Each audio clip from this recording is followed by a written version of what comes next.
there are many foreign fighters among them, including those from the post-Soviet space. There is clearly a Ukrainian trace, so to speak, given the incoming information about the interaction between the special services of the Kiev regime and the Hayat Tahrir al-Sham militants, including the transfer of UAVs and experiences in their use. It isn't the first and unfortunately not the last region of the world where the Kiev terrorist regime uses its culpable experience. It follows African states, now Syria. The actions of terrorist groups that are usually wreaking havoc and destruction have aggravated the tense situation in Syria. There is no doubt they would not have dared to launch such a daring attack without the incitement and full support of external forces seeking to provoke a new round of armed confrontation and a spiral of violence in Syria. The radicals clearly aim to undermine years of efforts to achieve sustainable normalization of this country by posing a serious threat to the safety of civilians in the zone of hostilities. And based on the regular tactic, as we can see now, civilians are being used as human shields. They have been used as such by terrorists. The militants' crimes are provoking a sharp deterioration in the difficult humanitarian situation in Syria as it is, and a new wave of refugees and IDPs.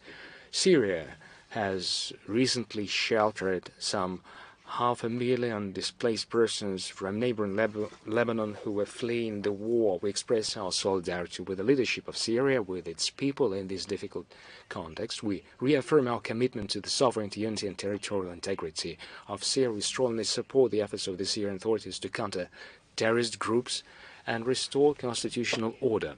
We are actively working with international partners to ensure the speedy stabilization of the situation in Syria, primarily by harnessing the potential of the Astana format. The ministers of foreign affairs of the Troika of guarantee countries, Russia, Iran and Turkey, are keeping in touch. We hope that all the states that have influence on the situation on the ground in Syria will use it to the benefit of restoring at the earliest security and stability in this country. The strengthening of the positions of terrorists in Syria will create additional serious security threats, not only to its regional surroundings, but also for the entire Middle East. We also recall that the recommendations of the Russian Ministry of Foreign Affairs stand with regard to the citizens to refrain from traveling to Syria in connection with the difficult situation in this specific country. Now turning to the developments around Ukraine. Although the Syrian developments have Ukrainian traces, considering the involvement of the Kiev regime in the support of terrorist groups on the Syrian soil. On the 1st of December this year, we marked the 33rd anniversary of the all-Ukrainian referendum of 1991, during which the overwhelming majority of the Ukrainians supported the act of declaration of independence of Ukraine and thus approved the policy to implement, as foreseen in the Declaration of State Sovereignty of Ukraine, dated July 16, 1990, on the nuclear-free, neutral and non-aligned status of the country. These fundamental principles of the construction of the Ukrainian statehood is something Kiev prefers not to remember today. Moreover, the Zelensky regime continues through its actions to purposefully destroy Ukraine, depriving it of any future whatsoever. We have always emphasized the key to resolving the Ukrainian crisis lies in Kiev's return to the provisions of the fundamental documents on the basis of which modern sovereign Ukraine was created. But we see a different trend now, which is very obvious. It isn't a trend of a democratic sovereign state. Instead, Ukraine is turning into a terrorist state. At the very least, it is something we can say about the regime at the helm there. The Ukrainian Nazis, with a blatant complicity of the West, are not ceasing their terrorist activities against their own residents and against Russia. On the 26th of November in Novaya Kakhovka, Kherson region, 5 civilians were killed and and 21 wounded as a result of terrorist shelling of a bus. A massive drone attack was repelled on the 27th of November in Krasnodar region. In Slaviansk and Kuban, a woman was injured by the wreckage of a destroyed drone on 27th of November. Over the waters of the Black Sea and the territory of Crimea, 25 Ukrainian UAVs were intercepted. The Ukraine terrorists fired 345 munitions and 154 UAVs at populated areas in the Belgrade region as a result of drone attacks on civilian cars in the villages of Ustinka, Berezovka, Kalatilovka, and Chaika, and the locality of Malinovka. 8 people were wounded on the night of December the 1st as a result of a targeted drone attack by Ukrainian Nazis on residential areas in the Starodubsk municipal district of the Bryansk region. A child was killed. All those involved in these and other atrocities by the Kiev regime will be identified and will certainly be brought to justice in accordance with the law. Now on the punishment for these crimes and other too. The Russian courts, based on the evidence collected by the Russian Investigative Committee, continued pronouncing sentences to Ukrainian neo-Nazis and mercenaries for war crimes. 14 years in prison in absentia were given to Georgian mercenaries Georgi Rusitashvili, Nodar Petriashvili, Vana Nederadze. 23 years in prison were given to a person who recruited foreign mercenaries in the armed forces of Ukraine, the creator of the so-called Georgian Legion, Ushangi Mamulashvili. A life sentence in absentia was handed down to a commander of the armed forces of Ukraine, Alexander Zhakun, as a result of his criminal orders to shell the residential neighbors of Ugledorsk and DPR in January 2015. 4 civilians were killed. 2 of them were children. Back in the day, 1 adult and 1 child were wounded. By the court decision, a British mercenary, James Scott Rees Anderson, who was captured in the Kursk region, was taken into custody in connection with a criminal case opened against him for participation in hostilities on the Russian territory as a part of the armed forces of Ukraine. The law enforcement agencies of Russia continue working on bringing Ukrainian Nazis and foreign mercenaries to justice for war and other crimes. Now, on those who are behind the Kiev regime, in order to protect the mythical victory, as they put it. Now they do not even call it victory. They avoid this topic, and instead they focus on the strategic defeat of Russia, as they put it. The administration of the outgoing U.S. President Biden and European, well, hawks, hardly can we call them hawks, they are almost dead chickens, have staked on further escalation, trying to send the Kiev regime, send to the Kiev regime weapons before the new U.S. president takes office as much as possible, thus guarantee the continuation of hostilities in 2025. The media reports about the transfer of up to 150 British and French long-range Storm Shadow and Scalp missiles to the AFU. The Netherlands supplied 3 launches of the Patriot SAM to Kiev air defense missile systems. Washington and Berlin announced the transfer of another arms package of $725 and $650 million respectively to the Kiev regime. Americans also intend to send the Kiev regime hundreds of thousands of artillery shells, thousands of missiles, and other weapons by mid-January 2025. Norway is among the leading states. It has adopted the amount of financial support to Ukraine in 2025, running to $3.2 billion. Come to think of this, which will last until 2030. Until 2030, it will accumulate $13.9 billion. Oslo's generosity is easily explained. The longer the conflict and confrontation between the West and Russia, this is how Oslo sees it probably, the longer, the higher the world prices, according to Norway, for hydrocarbons, which is an income item for Norway. So much for their mentality. Horrific at that. I can hardly find any other explanation to this. And probably it is exactly the reason why the Foreign Minister of Norway, Espen Barth Eide, in his interview on the 23rd of November, promotes the use of long-range missiles in the Russian territory and encourage this use hardly can we give any other explanation or idea to motivate ideas behind this. NATO Secretary General Rutte, in his interview on the 2nd of December to the British press, spoke in favor of sending both defensive and offensive weapons to Kiev in order to strengthen, allegedly, the negotiating positions of Ukraine. Well, you cannot even call it illogical. That's totally absurd. What negotiating positions of Kiev is he talking about when the Kiev regime, with the pressure of the US and the UK, banned itself from having any negotiations whatsoever additional? On a daily basis, we hear statements from hardly mentally fit Zelensky that they cannot see any negotiations in the near future. They, however, Secretary General of NATO says they want to strengthen negotiating positions. Do they actually refer to the past statements of their predecessors, of their allies in their NATO misfortune? Do they refer to their previous statements or decisions? Because it is all tantamount to cacophony. We're full of controversies,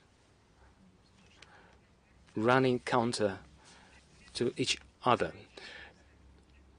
Keir Starmer, Prime Minister of the UK, in his twisted logic, said that London must continue to arm the Kiev regime in order to end the conflict and start peace talks. Does he know, does Mr. Starmer know that according to the admission of Boris Johnson that he made on the 28th of November to a British newspaper, that the UK is waging a proxy war with Russia through Ukraine? This is what his predecessor said, Boris Johnson, who came to Ukraine in spring 2022 in order to block negotiations with Russia. What is it? Total lack of shame with this level of lies? Bankover, those in the Bankover, has long learned how to use the Western assistance in the way they need it, making money out of it, stealing it effectively. They simply resell the supplied weapons and embezzle financial proceeds. What weapons and financial support to Kiev should result in the improvement of negotiation positions of the Kiev regime, considering the stolen money, considering that Zelensky and all those in the Bankover junta are pocketing profits?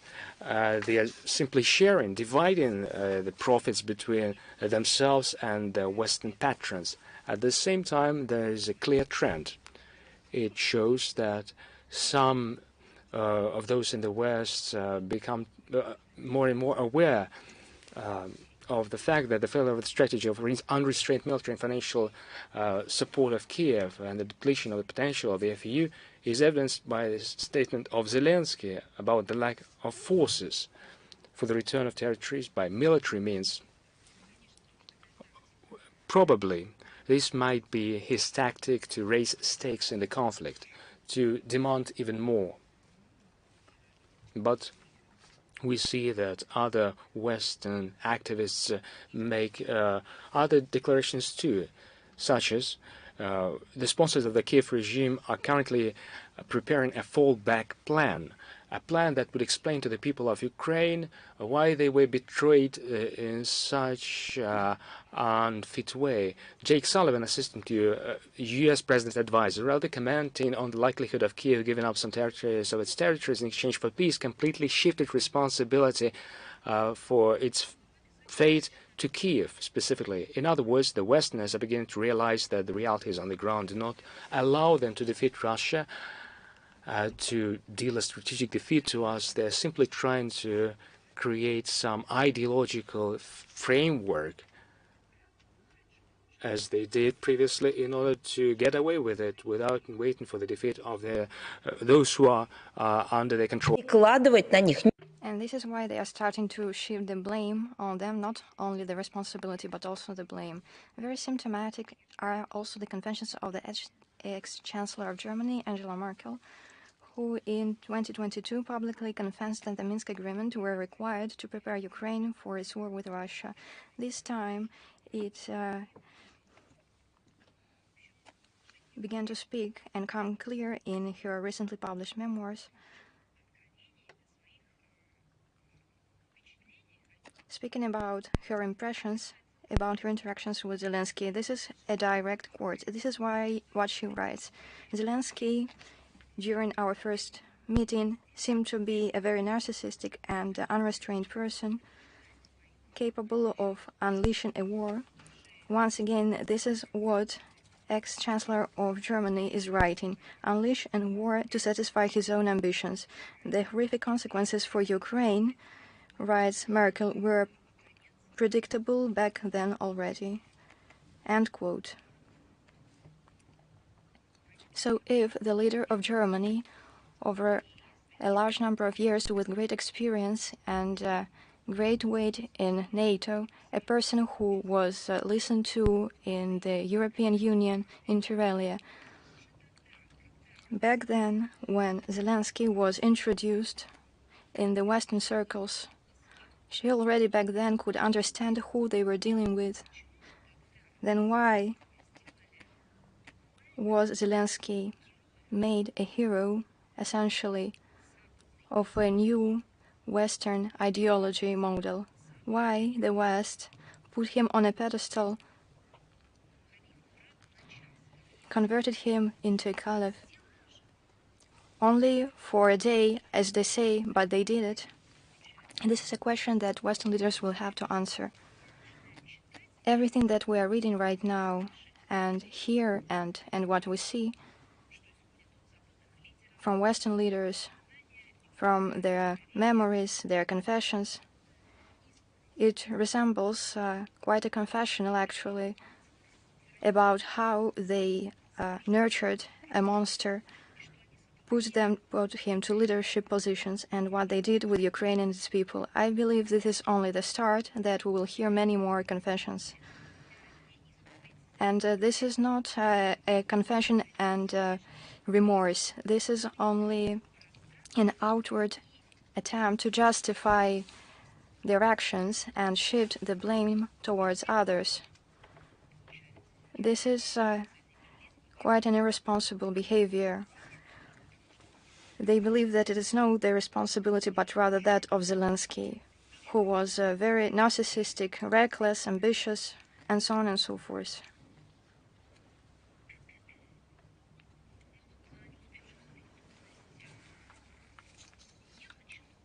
European officials, upon entering their new posts and taking office, came to Kiev on the 1st of December urgently. President of the European Council, Antonio Costa, High Representative of the EU on Foreign Affairs and Security Policy, Kaja Kallas, they came to Ukraine in order to express from the first day of their mandate their invariable support to the Ukrainian people, in order to make sure that Zelensky's regime would continue to fight till the last Ukrainian standing.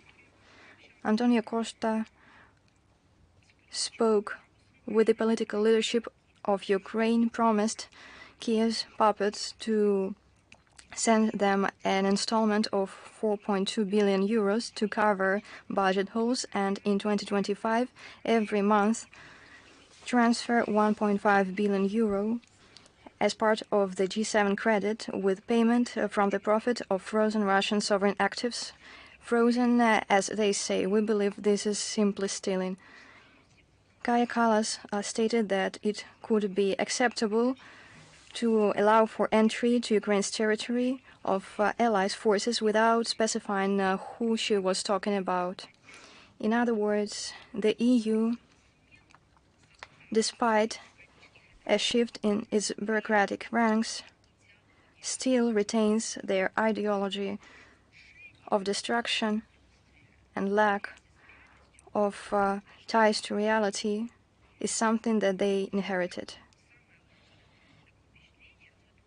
It seems based on their statements that the well-being of the EU citizens is not a priority for European officials. Upon coming into office, even the documents have not been fully signed yet, but already they flew to Ukraine, which is not a member of the EU. They did not take stock of the state of affairs in economy of the EU. They did not visit and analyze the situation and states where there is a dire humanitarian situation in the EU. They did not carry out and organize events related to communication with the EU citizens in order to at least hear out their point of view and understand what the EU breathes and lives and breathes. They are not interested in it, even though their mandate is about dealing with EU problems. But nevertheless, it is not a priority for them. This is the order that they have received. They are embezzling money, they are stealing money, and they are profiting from Ukraine. And this is what the West refuses to see, their officials and their people. Religious persecution. The head of the Lvov regional administration, Maxim Kozitsky, reported that in his region there were no longer any Ukraine's Orthodox Church canonical temples. According to him, out of 54 communities, 27, together with temples, have become part of the schismatic Orthodox Ukraine's church, and the remaining 27 were closed. However, he glossed over the fact that this result was achieved through forceful measures, deceit, threats of repression, physical elimination. A similar picture can be seen all over the country. The problem of religious persecution and flagrant violation of the rights of the believers in Ukraine is not something that Ukraine will be able to silence. They will have to answer before the international community and the Ukrainian people for the crimes committed in the religious field. The attitude of Zelensky towards canonical orthodoxy is something that we can see in the region of Kursk, where the Ukrainian Nazis, during their invasion, completely destroyed 2 temples and damaged 10 churches. All these facts once again confirm the relevancy of the special military operation to denazify and demilitarize Ukraine, to eliminate the threats emerging from its territory. These purposes, these goals, will without a doubt be achieved as on multiple occasions Russian leadership has stated. Similarly, about what is happening in Ukraine, what Ukrainian regime is doing against civilians outside of their territories, against civilian infrastructure, installations, terrorist attacks, as well as etymology of the Ukrainian crisis, about the future in our region. It is something that the Minister of Foreign Affairs, Sergei Lavrov, spoke in detail about in his interview to the British Tucker Carlson. And the interview will be published very soon, and we will bring it to your attention. Follow the media sources of the Russian MFA and our accounts and social networks.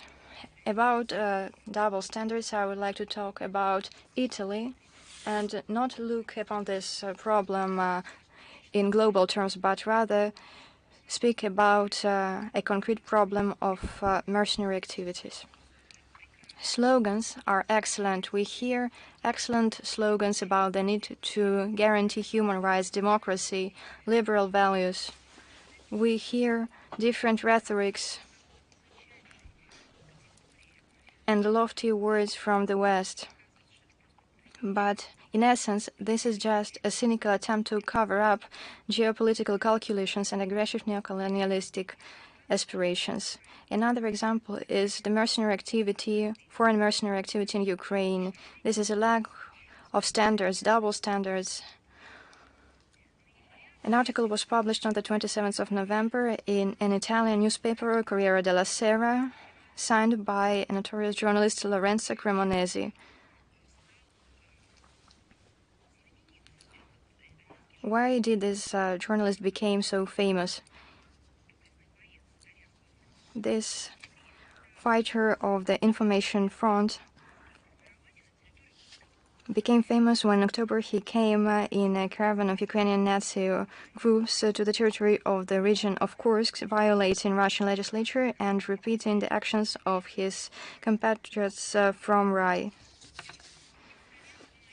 Lorenzo Cremonesi dedicated his work to the difficult days of an Italian mercenary in Ukraine, hiding under the codename Polo. He is complaining to the journalist about the lack of practically everything, about Russians who fight too well, about Russian supremacy in the air. He also speaks about the number of Italians fighting in the ranks of the International Legion. Says that there are around 30 people, speaks about their ideological and political views. Aside from that, Polo discloses the identity of the Italian mercenaries killed in Ukraine without censoring this information in any way. This direct speech is something that the work is full of, but there is no reflection of reality. The image of the mercenary is romanticized and whitewashed because, once again, according to the article, this mercenary is guided by noble motives. This work was published in the central pages of one of the biggest social and political editions in Italy. And, which is important, these had no legal consequences in spite of the fact that Italian legislature includes criminal liability for mercenary activities. On the 17th of November, at a pro-Ukrainian meeting in Rome, Italian participant of hostilities in Ukraine, Julia Schiff, spoke and claimed her personal participation in killing Russian servicemen. The criminal is enjoying freedom, and we have no information about any action taken by Italian judicial and law enforcement authorities. We ask Italy, do you have standards? Do you have laws? Do you apply them just when you want to, or always? Are you a democracy? Are you a lawful state? We know very well that Italian citizens who participated in hostilities on the other side of the front line, protecting the civilians in Donbass before the threat coming from the Nazi regime in Kiev, are persecuted by Italian justice, which in these cases is very strict. What is this cynicism, double standards, the murder of standards? What is this? A cynical attitude towards international politics. But this is also about their own citizens, and they are treated with the same cynicism as well. Was it officially stated in Italy that they are good and bad mercenaries, needed and not needed? And they are speaking about their own citizens. This is not about citizens from other states. In spite of lofty slogans, we have understood already that Western democracies do not care about human rights, but at the very least, they should worry about their own citizens. We have already heard this concept. Do you remember moderate terrorism, the West said when talking about Syria? And what did moderate from Washington's and London point of view terrorists? What did they do? What do they continue to do under the patronage of the West? Destroy, violate, murder, steal, wreak havoc all around. This is the very same concept. We would like Rome to decide what is its attitude towards mercenaries. Can it be done or can it not be done? If it's something legal, then maybe laws should be changed, and if it is not legal, then maybe the laws should be applied without politicization. The leadership of the country continues to use anti-Russian rhetoric.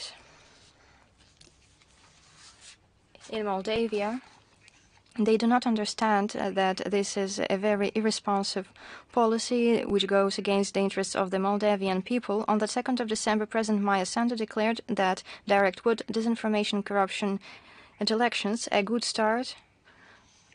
She spoke about herself. But then she went the other way. She said that those are the two most destructive tools of hybrid war waged by Kremlin against our democracy. While Prime Minister Dorin Rechan stated that the country is under an information-driven attack from Russia. No, this is not true. If we hear such statements, we will respond. Naturally, no facts were provided to corroborate it because there were none. The reason for these outbreaks of Russophobic insinuations is very simple. As white as the snow. Why do I say that? Because a heating season is starting in Moldavia, and it turns out that the situation is quite dire, and the authorities try to shift responsibility any way they can, covering up their own mistakes and citing some kind of tricks from Russia. Of course, LGBT parades is easier to prepare for winter. All the efforts of Sandu's regime were aimed at introducing Western values. Let us speak about real values. Starting from the 1st of December, gas tariffs for consumers in Moldavia grew instantaneously 27.6%. Experts expect that in the wake, electric energy will become more expensive. According to some forecasts, there will be a 50% increase. According to the data from the NGOs, right now Moldavia is experiencing a record high in its level of poverty over the last 10 years, 31.6%. The share of people with low income is 65%, while the share of those who do not even have the income to buy necessities is around 25%.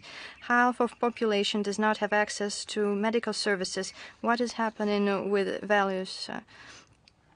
In the field, in rural areas, for many, heating with natural gas is already a luxury, and people simply are using firewood. Macroeconomic figures are also very grave. Right now, I'm saying that heating with natural gas is a luxury, but at least they have access. But it is very expensive. Speaking about macroeconomic figures, what does Russia have to do with this? From which of the facts we can infer that Kremlin had any part in this? In the draft state budget published recently in Moldavia for 2025, they expect a deficit of around $730 million. With a lack of their own resources, this deficit will apparently be covered by using new credits from the EU and the IMF. Who is going to pay for that? The answer is very simple. The new generation of Moldavians. This is their burden, which with such fanaticism is imposing on them Sandu. This is confirmed by the forecast of the Ministry of Finance of Moldavia, according to which state debt by the end of 2025 will reach $7.5 billion. Just think about it. We are speaking about a country with the population of 3 million people. It is a catastrophic number.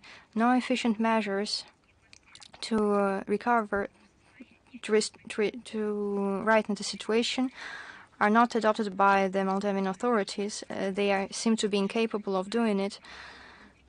Chisinau continues with its removed from reality policy with the advice and consent from the Western sponsors.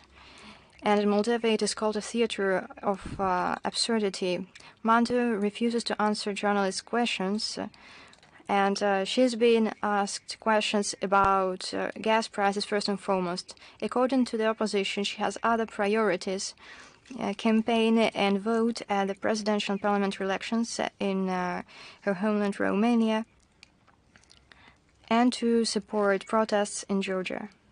I would like to recall, it is winter right now. The latest manifestation of this care for other countries, but not their own, is the awarding on the 2nd of December by Bertelsmann Foundation to Sandu the Reinhard Mohn Prize of 100,000 euros. What do you think is the reason for this? That would be logical if we suggest that she received it for improving the living standards of her people, or for resolving a political crisis of sorts, or for improving the competitiveness of Moldova in the global markets. Why would she receive 100,000 euros as the head of state? Maybe for developing pluralism, freedom of opinion. In fact, she received it for exemplary commitment to defending and promoting democracy. What is this? What is it about? Exemplary commitment to defending and promoting democracy. She didn't receive it for democracy of Moldova, as Moldova kills it by closing down media sources, TV channels, by introducing quotas for the presence of media outlets and journalists who are not wanted by her. As for the maltreatment of opposition, it is a calling card of her regime. So we are not talking about democracy or democratic development. Instead, it reads exemplary commitment to defending and promoting. Well, the commitment is the key word, and for this she received 100,000 euros, considering the fact that Moldova has totally cleansed its media space from opposition Russian language media. Starting 2022, 14 TV channels have been closed, more than 60 internet resources have been blocked. 3 million people. I'm talking about the population of 3 million people. It's not 300 million people. It's 3 million people who saw 14 TV channels closed, 16 internet resources blocked. Probably all other issues have been addressed, and after receiving 100,000 euros for their commitment to democracy, and now they're considering blocking TikTok. It's high on their agenda. According to the authorities, it is a tool of digital manipulation. In the Republic itself, this phantasmagoric situation has been dubbed the kingdom of magic mirrors. How could it be otherwise, considering that the Moldovan leadership blindly copies its Western sponsor, for whom hypocrisy and deceit have become a way of existence? It will not end well, considering great controversies. At best, the West will offer to its yesterday's protege to independently solve its own problems, as happens now with Zelensky. Sullivan said, let them decide on their own.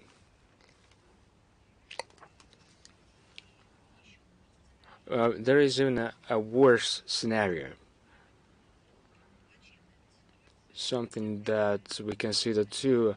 The situation is deplorable. If she received a prize, probably she should have received it for falsifying the referendum, for stealing the election, an anti-achievement of Sandu, but that was the actual election during her term. Now on dual standards, on an international scale, on the scale of international organizations,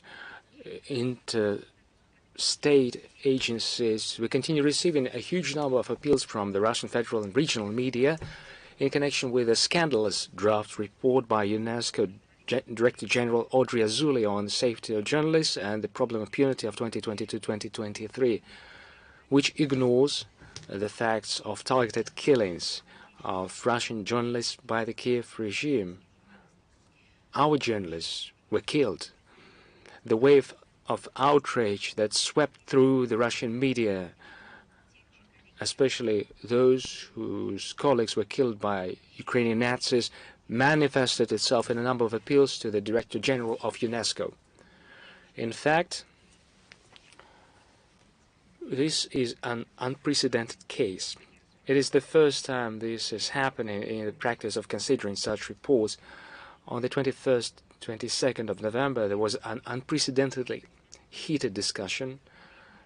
It didn't allow the 34th session of the Intergovernmental Council of the International Programme for the Development of Communication to take a decision on the above-mentioned document within the allotted time. This did not happen before. The Russian side categorically rejected the report and challenged the so-called methodology of its preparations. But we were not the only ones. Additionally, we were supported by a large number of countries and delegations. We were supported by countries that experienced similar manifestations of arbitrariness on the part of a UNESCO Secretariat. I have mentioned this. We were supported not only because we were right and because this report was totally unjustified and ungrounded in describing situation with regard to Russia falling short of the truth. We were supported primarily because similar situations happened in other countries too. We always say that support for the truth, in the struggle for the truth, in activities seeking to gain greater justice should be pursued whenever there is an attempt on this truth, because later you are going to face that same misfortune. So you had better act in a proactive manner. So many countries, as we saw it, now had an opportunity to voice all their concerns and complaints they have had, or rather had, because their journalists were not included on the mentioned report too. They need to rework it, to revise the report, take into account the official information from member states. Has been also announced. The discussion on this topic will continue during the resumed 34th session on the 13th of December in Paris. We will bring to the attention of UNESCO's leadership all the letters and petitions and appeals we receive. Due to their large number, we recommend to all media outlets to contact the Union of Journalists of Russia, which has offered to join its appeal to Audrey Azoulay in the format of an open letter. They did so because there are multiple appeals. In order not to move boxes of such appeals, we decided to use a modern technological advanced format. Instead, we want to use links to the appeal published by the Union of Journalists of Russia as an open letter where journalists and media agencies can sign off on or put their signatures under. All appeals are welcome. I mean, all appeals from media. We will convey everything, letters, emails, phone calls. We will convey all these details, but for the sake of convenience, in order to duplicate, in order to intensify your voice, in order to make sure you are being heard, you can now put your signature to this open letter, which is in online too. We will surely give the link to the text version of briefing on the MFA account, the appeal of the Union of Journalists of Russia. Please note that the letter is open for subscription, for signature to all Russian and foreign publications, to all Russian and foreign associations of journalists. We're going to the next round of the meeting, realizing that in its current form, in its current wording, the above document cannot be adopted. It is totally unacceptable. It is a fake document, as we put it. it does not in the slightest degree reflect the real picture in safety, as far as safety of journalists is concerned, but at the same time it contains a blatant abuse of statistics and becomes in fact a source of misinformation, which UNESCO, according to its mandate, is to fight against. This destructive, extremely biased policy of UNESCO's leadership undermines the credibility of this UN agency and seriously damages its authority, while Audrey Azoulay herself is actually an accomplice in the information aggression unleashed against Russia in the war against the truth, as was mentioned by Minister Lavrov when he met ambassadors of the global majority accredited to Moscow. We do not intend to accept this state of affairs at the resumed session of the Intergovernmental Commission, of the Intergovernmental Council. We will once again raise the issue of the non-transparent criteria and pseudo-methodology underlying the preparation of such reports and the unacceptability of using data obtained from pseudo-independent NGOs working with Western grants, the ignoring of official statistics submitted to UNESCO. All this should be done to prevent such odious documents from appearing in the future. This must be done in order for journalists who are ready to sacrifice their lives for the profession, for the truth, for the sake of their audience, in order for them not to be ignored in the future, in order to make it attractive for bureaucrats who are sitting in entities that have been created for totally different purposes, for upholding the truth. In fact, in order for them not to be attracted by the idea of ignoring those who fall in the line of duty, media professionals who fall in the line of duty as heroes. They deliberately took the risk. They were aware they could die, they could sustain horrific injuries, but nevertheless they did so in order to take a picture, make a video, to make a commentary from the actual situation, from the actual place of events, from the site of events, in order for the world to find the actual solution to this post-truth world, in order to have a trustworthy source of information. We should all join hands here. We should resist this totally false, insane approach regarding ignoring journalists who are at the media front line. We have said on multiple occasions, this is our principled stance. We are going to continue with it. And the main part, we have heard so much from states, from various state officials, from public activists, that the work of a journalist is a priority, that journalism and journalists are to be protected. International conferences were dedicated to that subject, held in state-to-state formats. There were sessions, including at the UN Security Council, and the resolutions were created in relevant committees and bodies of the United Nations and other entities in the OSCE, Council of Europe, for one. They made it their priority in their activities, and now everyone is keeping silence unanimously. Previously, they were champions of the freedom of speech, champions of journalism, calling it their life existential priority. We're not going to keep silence like them. By the way, on the 4th of December, Moscow is to start an international photo initiative. We accuse joint initiative of the Ministry of Foreign Affairs of the Russian Federation, the magazine New Regions of Russia, and the Presidential Library. The flagship photo exhibition will open in the lobby of the central building of the MFA. It will later be provided in Belgorod, Rostov-on-Don, Kursk, Lugansk, Melitopol, Berdyansk, Mariupol, and elsewhere. It will also be available online. This exhibition will be dedicated to the atrocity of the Kiev regime. The exhibition is called We Accuse. It will be available online. We'll be sure to publish a link to the exhibition in the text version. The author is the editor-in-chief of the New Regions of Russia magazine, a member of the Russian Union of Journalists, Sergei Vinyavsky.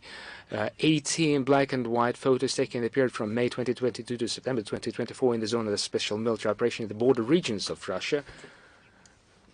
The regions that we call the new regions, border regions. The purpose of this initiative is clear. These are photo facts, photo evidence. It's not just about art, it's also about documentary. Another important date, on the 6th of December, we celebrated the date of commemoration of Grand Prince Alexander Nevsky. His name is closely connected with the history of the MFA. Empress Catherine I established the order in honor of Alexander Nevsky.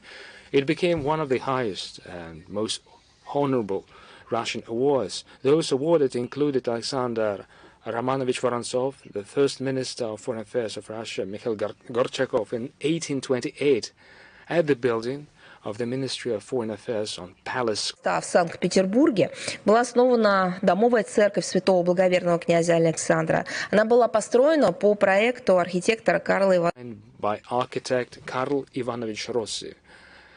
For the employees of the ministry, it hosted all rites, baptisms, weddings, funerals, and also oath-taking ceremonies when entering the service. During the celebration of the 100th anniversary of the MFA in 1902, a solemn prayer service was held in the house church of St. Alexander Nevsky. Many Orthodox churches at Russian diplomatic missions abroad were also consecrated in the name of the Holy Prince Alexander Nevsky. One of the most significant personalities of Russian history, had an exceptional view of a statesman combined with his deep faith.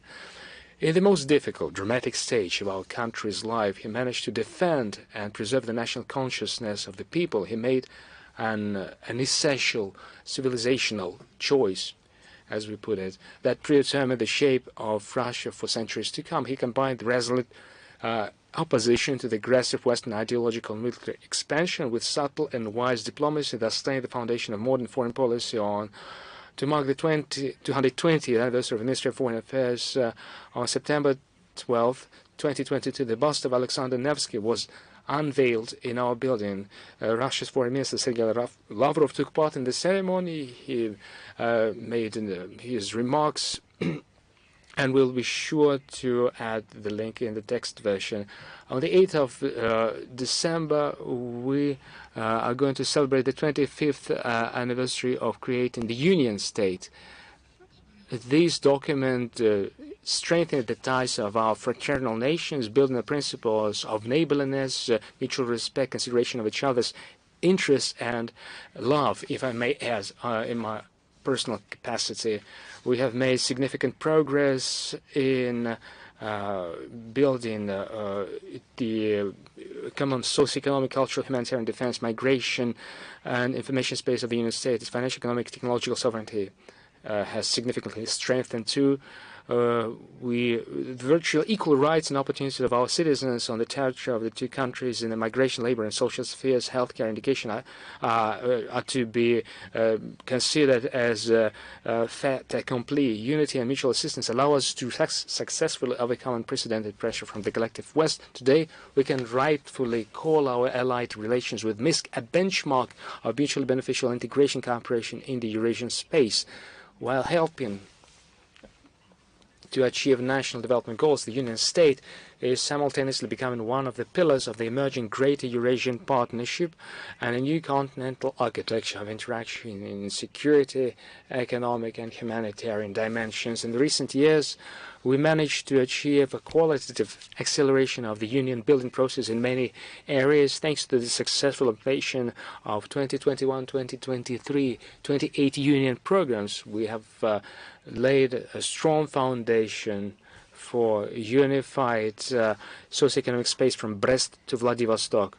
The supranational tax committee and the interstate customs center have been established. The concept of migration policy of the Union State and the updated military doctrine have been adopted. At the meeting of the Supreme State Council held in St. Petersburg on the 29th of January this year, new benchmarks for 2024-2026 were defined along with a block of economic tasks. They included the goals of creating a common information space, cultural, humanitarian, scientific, technical and social issues. During the progressive expansion of the common cultural and humanitarian space of the Union State, we pay special attention to joint preservation of historical memory and patriotic education of youths. We implement the strategies of scientific and technological development aimed at integrating the spheres of science, technology, and innovation. We attach great importance to ensuring information security in the Union State. In March 2023, we adopted the relevant concept. In November, the corresponding media company of the Union State was established in order to unify all the media agencies of the two states and bring their work to a new quality level. In accordance with the bilateral programs agreed upon in the field of foreign policy from 2024 to 2026, Russian and Belarusian diplomats closely coordinate their approaches and provide mutual support in multilateral platforms and advocate from common or similar positions practically in all the issues in the UN, OSCE, and other organizations.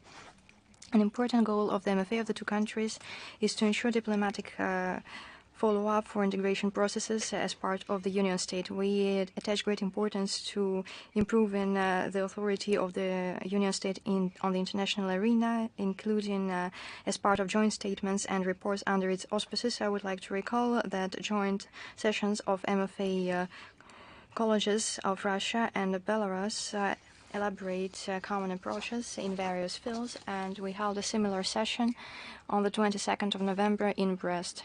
In correlation with the upcoming anniversary on the 6th of December, in Minsk, a session of the Supreme State Council of the Union State is scheduled with the participation of the presidents of the countries. Heads of governments and presidents of the chambers of the parliaments are also members of the Supreme organism. At the session, an important package of decisions will be approved in order to strengthen the economic and technological potential of the Union State, ensure Russia's and Belarus's security as part of the common defense space, and a number of high-level events will also be held in the cultural and scientific field. On the 9th of December in Moscow, in the House of Receptions of the Russian MFA, a thematic photo-documentary exposition with the participation of the Russian Foreign Minister Sergei Lavrov will be held. Heads of executive organisms of the Union State, EAU, OSCE, and CIS also will be held, as well as representatives of the diplomatic corpus and the media.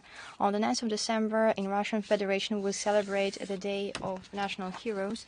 On this important day, all over the country, heroes of the Soviet Union, heroes of the Russian Federation, recipients of the Order of St. George and the Order of Glory recipients are feted. This holiday has its roots in the 18th century and is related to George the Victorious. On this day, on the 9th of December 1769, Empress Catherine II decreed this order to be established as a highest military decoration, Imperial Military Order of Saint Martyr and Victorious George, with 4 classes. It was awarded for special bravery in combat. It was stated that noble birth, other merits, wounds received in combat was not considered when awarding the Order of St. George for combat feats. Only those would be awarded the order who have not only fulfilled their duty according to their oath, honor, but those who have benefited the glory of the Russian weapons. The first recipients of the order of the first class were Catherine I and General Rumyantsev Zadunansky. Overall, 25 persons received this award.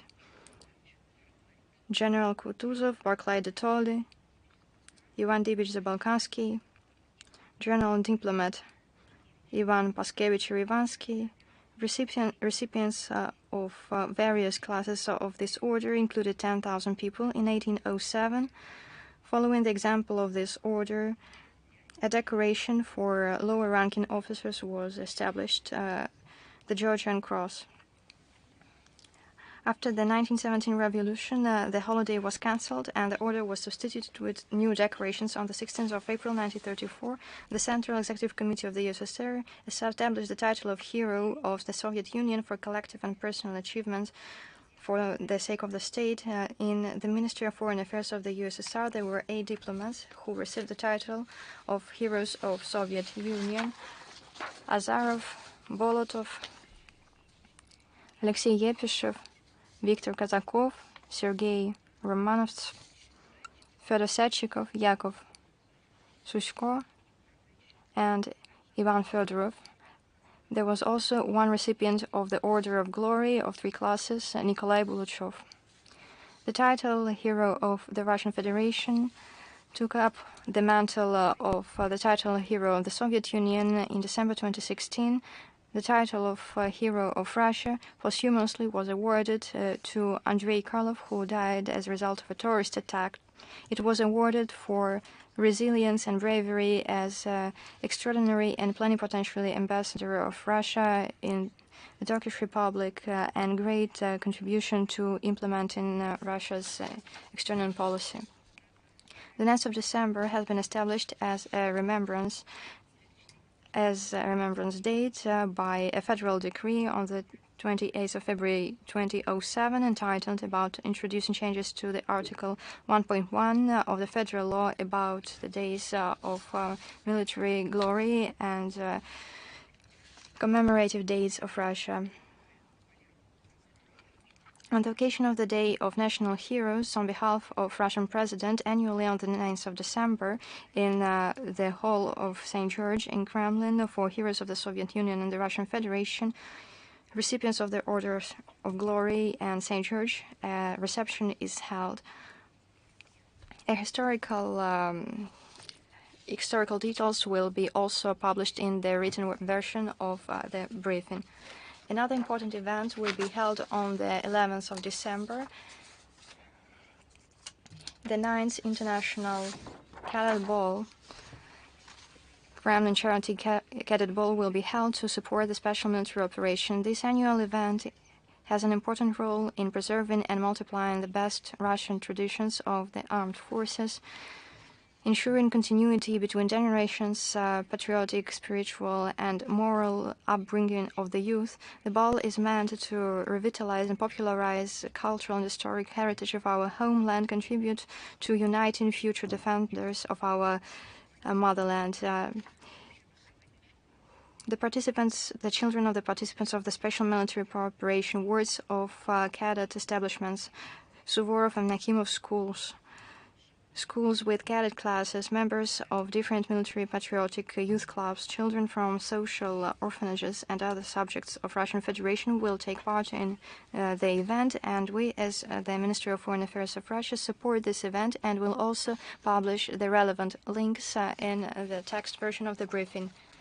On the 11th of December, we celebrate an important day when 80 years ago, diplomatic relations between the USSR and the Republic of Chile were established. Do we have to even recall that we have great traditions of friendship and partnership? I will be brief because I believe this is something that everyone knows. We are tied by historic relations. They have been tested by time. We have examples of true human solidarity in difficult periods when the epochs were shifting.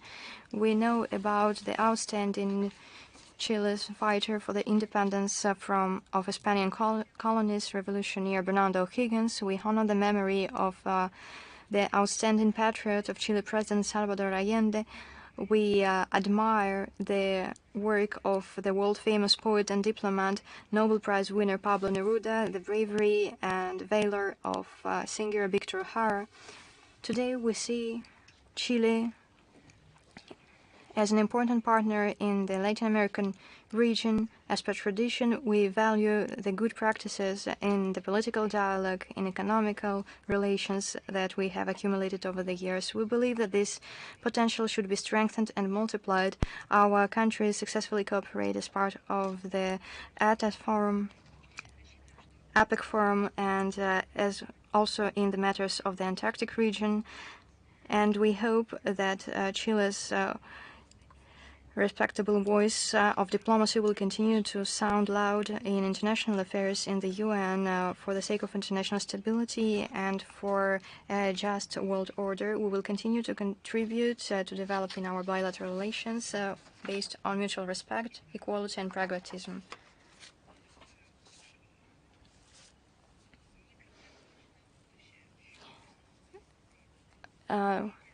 Right now, we were talking about the long-term perspective, because in June 2025,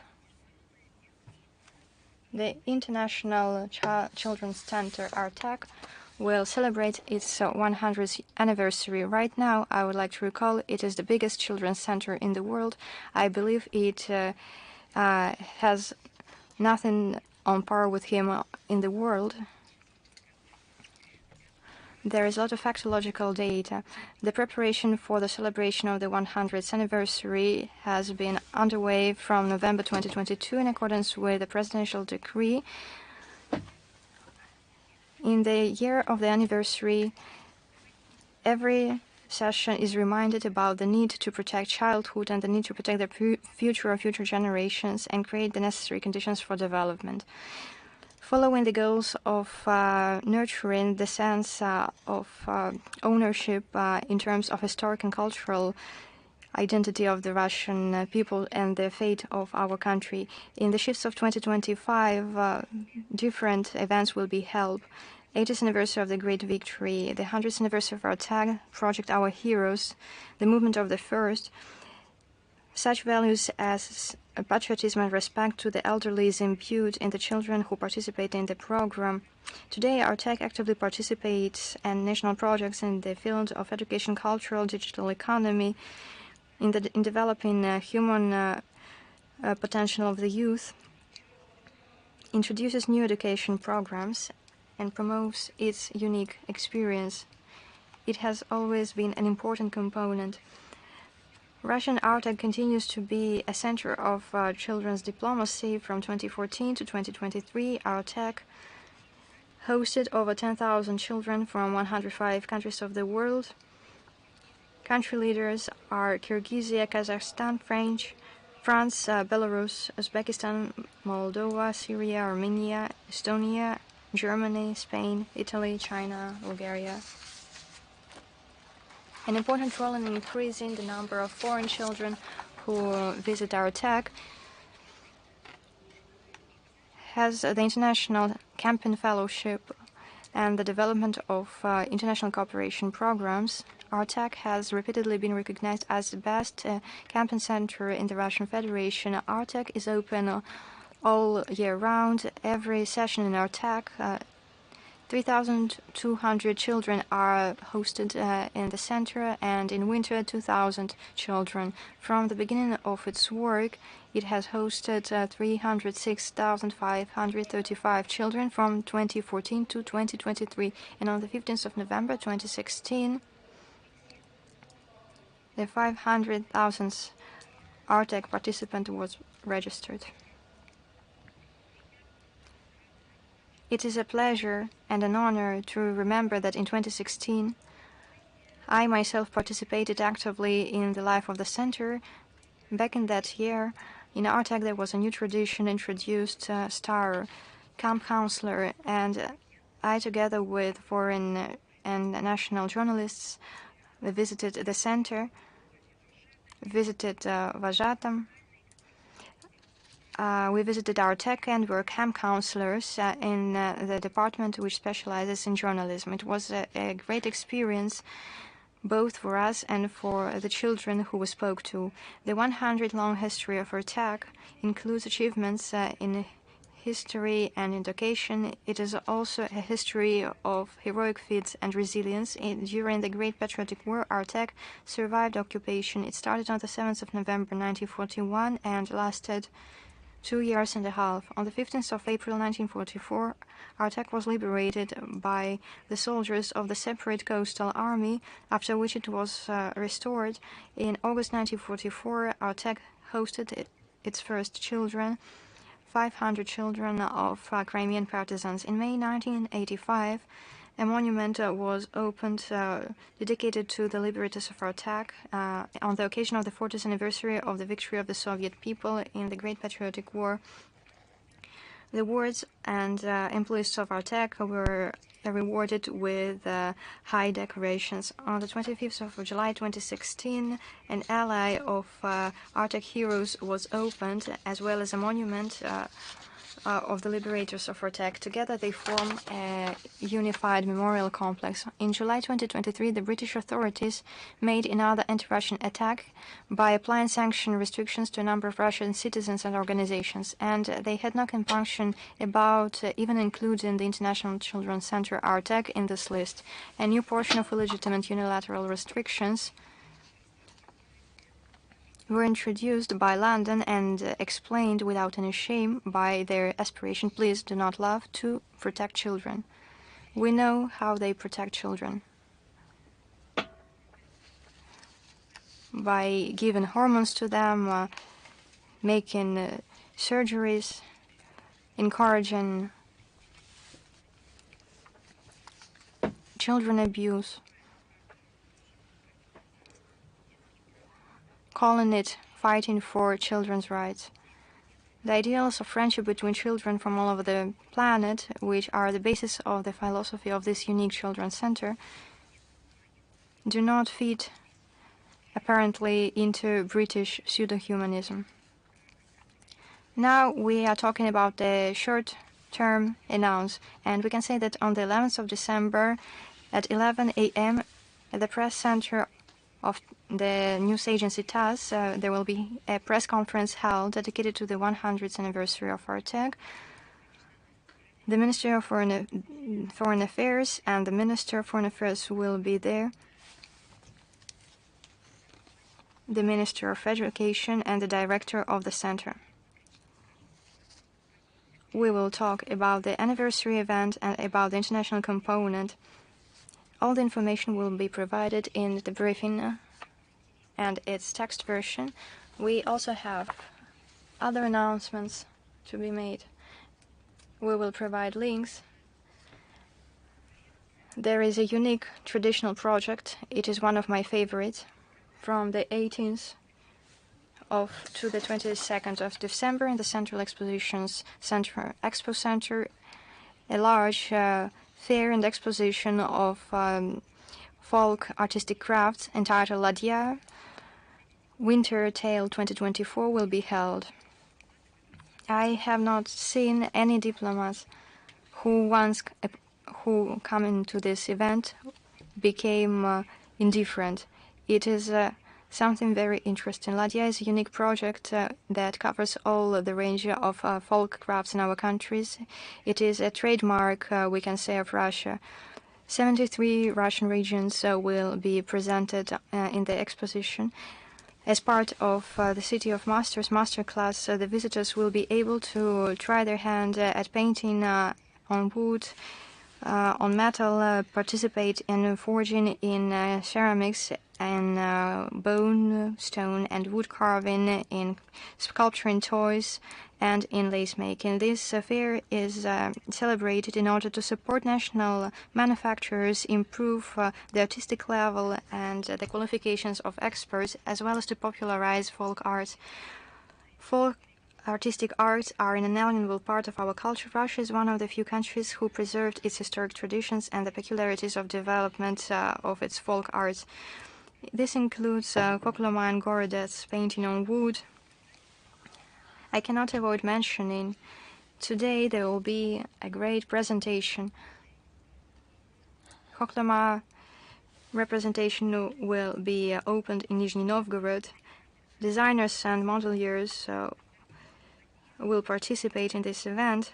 And going back to Ladia, we are announcing an event that will be held in Expo Center from the 18th to the 22nd of December. There will be Koklo Magel, Vologda and Yelets lace making, Bogorod and Belomorsk wood carving, Kubachi jewelry, Rostov and Nizhny Tagil painted trays, Skopin and Pskov ceramics, Torzhok goldwork, Kislovodsk porcelain, Zlatoust and Tula weapons,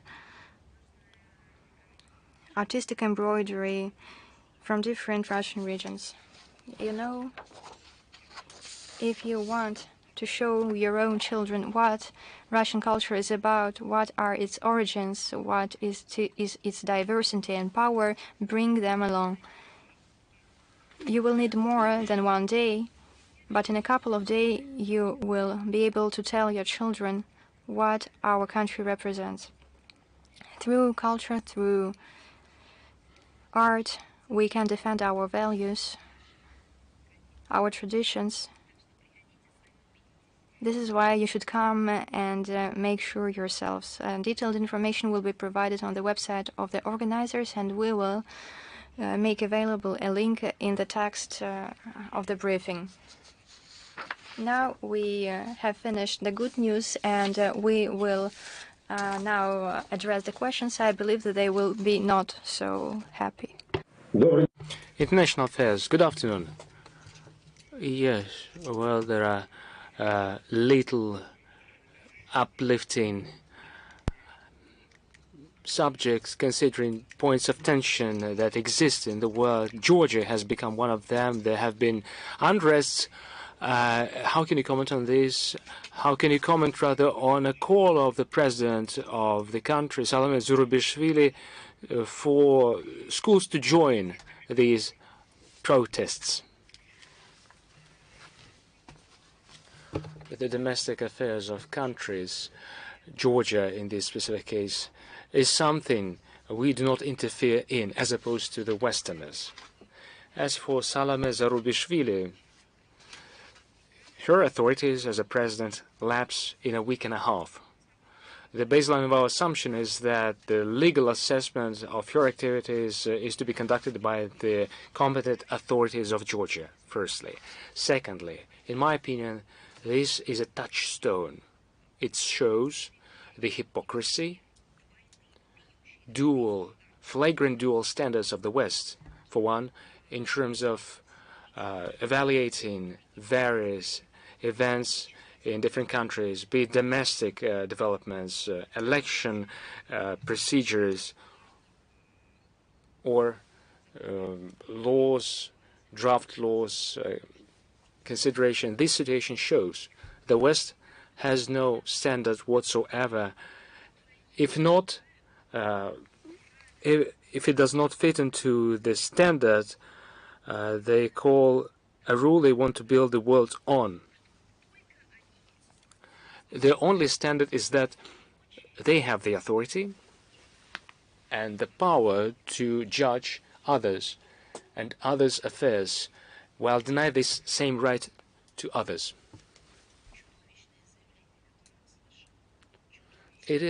We hear horrific statements, terrible proclamations from the West, be it collectively, such as the Council of Europe. In my opinion, it now enters the stage where they show total mental unhealthiness. We also hear individual calls from various Western representatives, chaos of declarations, lack of harmony. Whenever we hear the opinions from the West regarding the developments in Georgia, it isn't clear whether they are themselves aware of the fact that they have lost the train of thought in describing the situation. We may recall originally they were unhappy with the Foreign Agents Act, although they actively used a similar law in their own country. They also come up with new laws of the same kind. Later, the election. Originally, the Western countries recognized this election as taking place through the OEC ODIHR. They recognized this election as valid, but later they were unhappy with the results, and they decided to consider this election through political statements as invalid. As for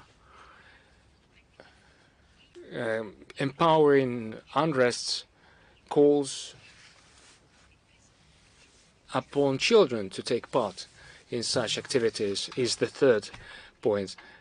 As for these calls, hardly can I personally imagine an adult, be it an official person or an independent individual, but an adult saying that the business and the cause of all their life is caring about children. I cannot imagine such an adult calling upon children, school children, to pour into streets because it would be their turn now to participate in protests. It would take either an insane person or a heartless person. Maybe we could see a rare combination of both a heartless and an insane person. I haven't met such people in my life, but let's have a look at a similar trace. Now, the U.S. Congresswomen use the same rhetoric, use same vocabulary. They called upon the Kiev regime to spare no effort to make sure that children are involved in hostilities in Ukraine too. Come to think of this. So it turns out these are the Western values. Originally, they mock everyone who would retain traditions, who would be sincere about compassion, sympathy, sacrifice. They would give them names, they would maltreat and abuse them, calling them retarded, although they would be defending their cultural code. However, whenever political aims convene, they would be ready to send their own children. In general, they would be ready to send children for the sake of their ambitions. I don't know how is it different from political comments. I mean, it belongs to a total different class. It belongs to the sphere of dehumanization. All the more so as the West continuously underscores gender aspect. It continuously mentions human rights of women, women's aspects in politics. There are continuous divisions for some reason. If we use the Western narrative, how about women in politics?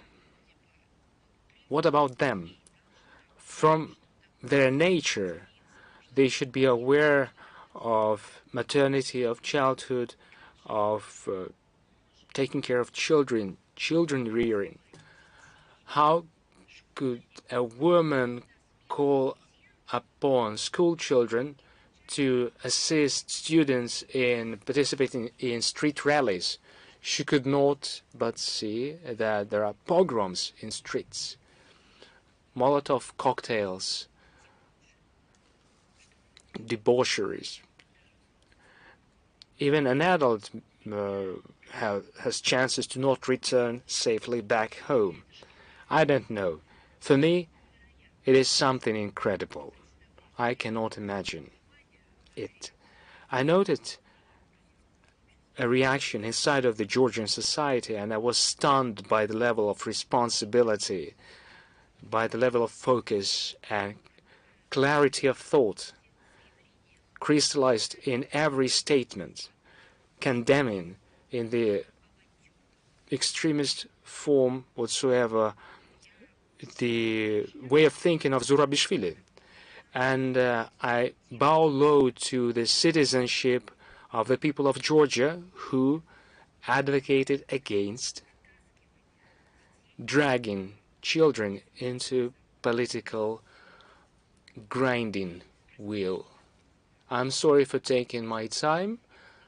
in answering your question, but it is an extraordinary case. I saw many things. I saw color revolutions. I saw various chaotic turmoils, but never did I see people calling themselves responsible politicians and insisting on some civilized community and society and invoking human rights, calling for humanism. I haven't seen any such people dragging at the same time children into these forced related confrontations. It's the first time. Thank you, Ms. Zakharova. Another question. You have touched upon this in the first part of the briefing. I'm in Moldova. On the 27th of November, the Prime Minister of Moldova said the national government does not intend to pay back the debt to Gazprom amounting to $709 million, calling this debt non-existent. What is your take on this statement? We have already commented on this situation as it unfolded. Gazprom and Moldavgaz are parties to the contract for gas supply to Moldova. They confirm in writing on a quarterly basis that part of the gas volume supplied to the right bank of the Dniester until 2015 was not paid by the Moldovan side. I repeat, in writing, the size of the confirmed debt is $709 million. The so-called audit commissioned by the Moldovan government does not dispute this amount. It contains a set of arguments that the Moldovan side is trying to refer to avoid paying Gazprom. Well, it takes due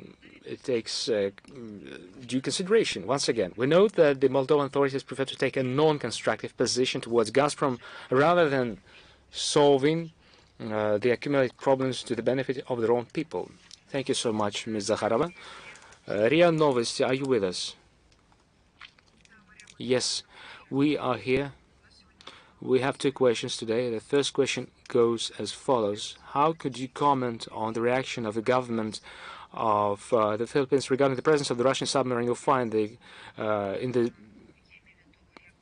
the territories of the Philippines?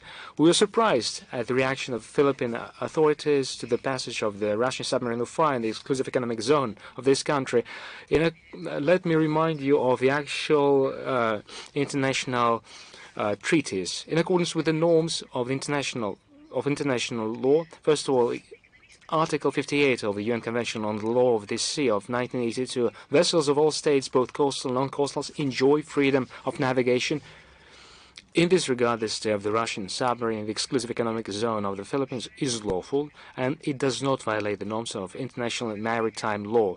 Additionally, the presence of the submarine in a surface position and the readiness of the crew to communicate with the representatives of the armed forces of the coastal state testify to the absence of any hidden motives regarding the stay in the exclusive economic zone of the Philippines. The Ufa submarine was moving northward on its way to the Russian port of Vladivostok. We believe that this reaction by the Philippine authorities resulted from the efforts of Western governments and their media to demonize our country, to impose on the world community a narrative of our country's aggressive intentions. They continuously try to stick these intentions to us. We urge our Philippine colleagues to not succumb to the anti-Russian hysteria and Russophobia propagated by the West, and to respect the rights and freedoms of states in the oceans and seas provided for in international law. And I repeat, everything was done in accordance, and everything was planned in accordance with international law. And our last question is, on the 1st of December, the new European Commission came into office, led by Ursula von der Leyen. She was remembered for a criminal investigation regarding COVID-19 vaccines. Can we call this conflict of interest, or is the corruption a new normalcy for politicians? I totally subscribe to this. They destroyed the old normalcy. According to the normal normalcy, that's what corruption is. It is to be fought against, it is to be prevented, and it is to be punished for. It is a rare case. Based on public statements from the European Union, it is an exclusive case. However, it is illustrative too. Let's have a look at this. We noted this subject on multiple occasions. Ursula von der Leyen, who is the head of the European Commission, is mentioned in 3 administrative claims, and the whole world follows these developments, as she played a sole role in bargains of the European Commission with leading Western pharmaceutical companies to buy the then COVID-19 vaccines. Additionally, Ursula von der Leyen is also a figure in the criminal investigation. The amount of contracts and the amount of doses is huge, with a lack of proof for the efficiency of vaccines. Back in the day, it wasn't adopted by pharmaceutical regulating authorities. An interesting fact here, the registration of medications with expedited procedure did take place back in the day. And you may recall that the Russian vaccine was prevented from being registered. It faced restrictions. They also started a media campaign against our vaccine. Now, back to Ursula von der Leyen, the contract conditions were totally similar to slavery. Within her mandate, she put her signature under a document that was totally non-beneficial, totally detrimental to the countries that she administers, but she did sign it nevertheless for the benefit of pharmaceutical companies. The main beneficiary of the contracts with the European Commission, and in fact with Ursula von der Leyen, we're talking about 80%, is Pfizer, U.S. company. Ursula von der Leyen agreed on the conditions with Albert Bourla in person, and the whole world saw their correspondence. According to her critics, she didn't have legal authorities. She did so through SMS texting, without witnesses, without consulting. They exchanged text messages and bought vaccines to the amount of millions of US dollars. How about documentary traces of these negotiations? They are unknown. You may recall Ursula von der Leyen is been very attracted by biotechnologies, as her husband is immediately involved in a pharmaceutical company business, and their business is to develop and produce relevant vaccines. For a truly democratic society, the level of involvement in a political scandal of officials has been covered up as much as possible. I may remember some officials who would shake hands during informal meetings, and this resulted in huge scandals, resulting in disbandment of governments or in change of a political landscape in countries. Here, however, we're talking about tens of hundreds of millions of US dollars. They don't care about it. Nobody cares about the way the decision was taken, in spite of surface information about lack of efficiency and side effects caused by relevant vaccines bought in the West. The attempts to shed light on the nuances of these bargains costing millions of dollars are totally inefficient. Attempts of law enforcement agencies have been pressured and stopped by Euro bureaucracy. Investigators that have been continuously used against our country, against other countries, for some reason, they are flagrant affair is of no interest to them for some reason. With reference to the issue of Brussels sprout, which there is not just Brussels sprout, there is also Brussels justice. But it is a hallmark of her mandate. This year, the EU court heard proceedings regarding contracts on the purchase of COVID-19 vaccines. Although the courts recognized the European Commission did not provide sufficient information to the audience, it did not change anything. The European Commission is still keeping silence, and there is an impression of total impotence of the justice of the European Union, their inability to act. It's for them to decide. Now, the Belgian court of the first jurisdiction of Liège is to have the floor, and the proceedings were submitted there in April 2023 against the head of the European Commission. Not only is she accused of destroying important documents representing, which would be interesting for the society, but also in abusing power, in being detrimental to the financial interests of Belgium, and also abusing trust in buying COVID-19 vaccines with Pfizer. Currently, the claim is supported by over 1,000 citizens, a number of associations, political parties of France and Belgium, the government of Hungary and Poland. According to the data we receive, this variant is being studied by Slovenia, Romania, Slovakia, and Croatia. On the 6th of December, there will be a second session on this case. It will be a closed meeting. You understand? From their point of view, they can demand transparency only from Russia. When it comes to their sensitive issues, they close the doors instantly. In a democratic society, the issues discussed there could become an information bomb. This is a dream for professional journalism, but we see no excitement from European mass media. Nobody is looking forward to it. There are no queues. There are no different colored flags, no symbolic items or merchandise. This is not a Maidan. Simply Europeans were stolen millions of dollars and euros and health. If we are talking about the criminal proceedings, we have no information at all. An informational vacuum. Censorship is applied everywhere. Major media outlets refuse to publish authors who try to disclose the details.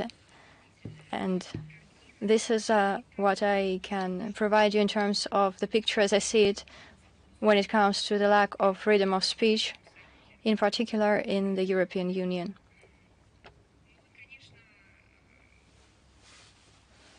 And naturally, in my opinion, it would be interesting to take note of the attempts of European procurator to this organization institutionally does not have any authority on the matter. This is a Brussels justice for you, Brussels freedom of speech, Brussels democracy. Another example. This is a horrific story. It is very likely that through a close decree, Ursula was already pardoned by Biden. We continue. Is Izvestia here? Yes, we are here.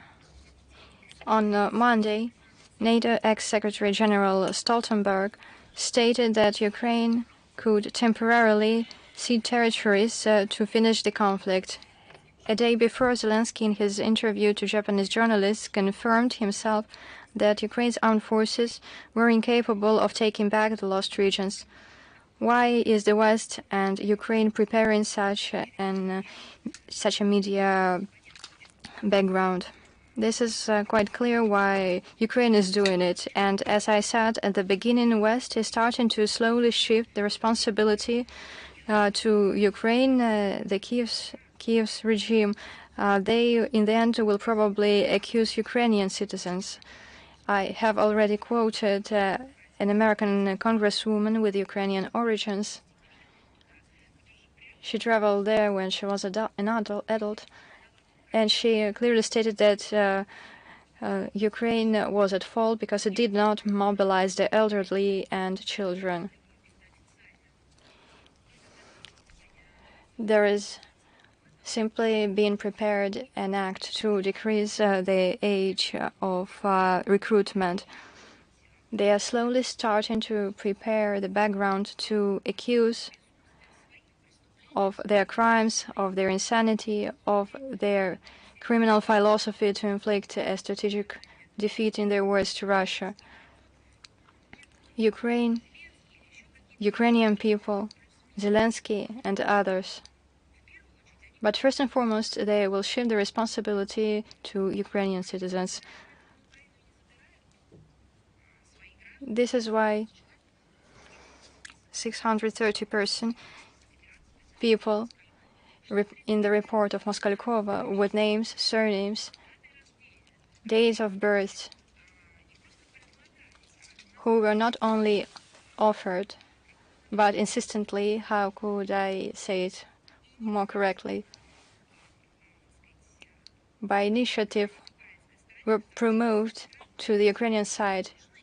It was suggested that they take them back, but they did not want to do it because they would have to provide them with medical treatment, to house them, to provide them with subsidies, and they would also need to hear them out because they would like to speak out about Zelensky, about Biden, about Ukrainian armed forces, about national battalions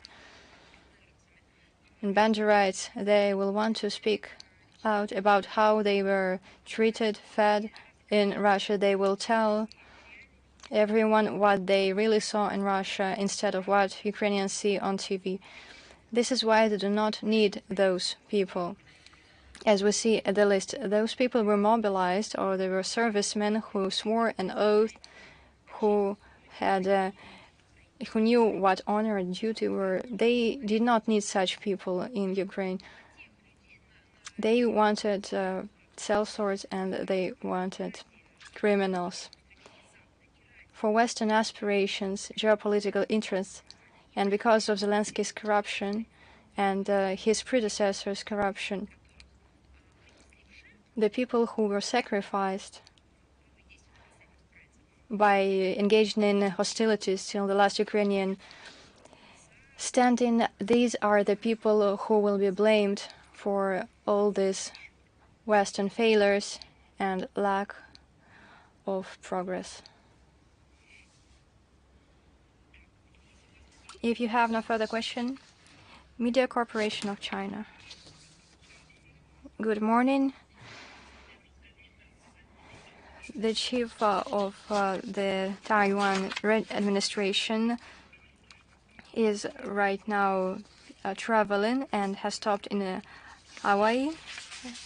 Pentagon has approved selling spare parts for F-16 fighters and radars for $385 million. Could you comment upon U.S. actions on the Taiwan matter and how will it influence the regional stability?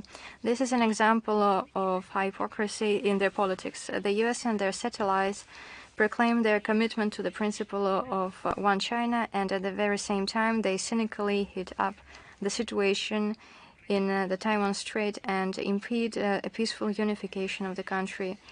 Violating all previous agreements with the PRC, they supply weapons to Taiwan, actively strengthen political contacts, contribute to the growth of separatist sentiments, and cultivate them themselves. They encourage some kind of Taiwan identity, not constructively by respecting the traditions which every region has, but rather banking on fostering hate, differences, artificially heating up separatist sentiments. The The methods that they use are very similar to those that they used in Ukraine and in other regions. It is obvious that this is staged by Washington, that these are provocations, and these provocations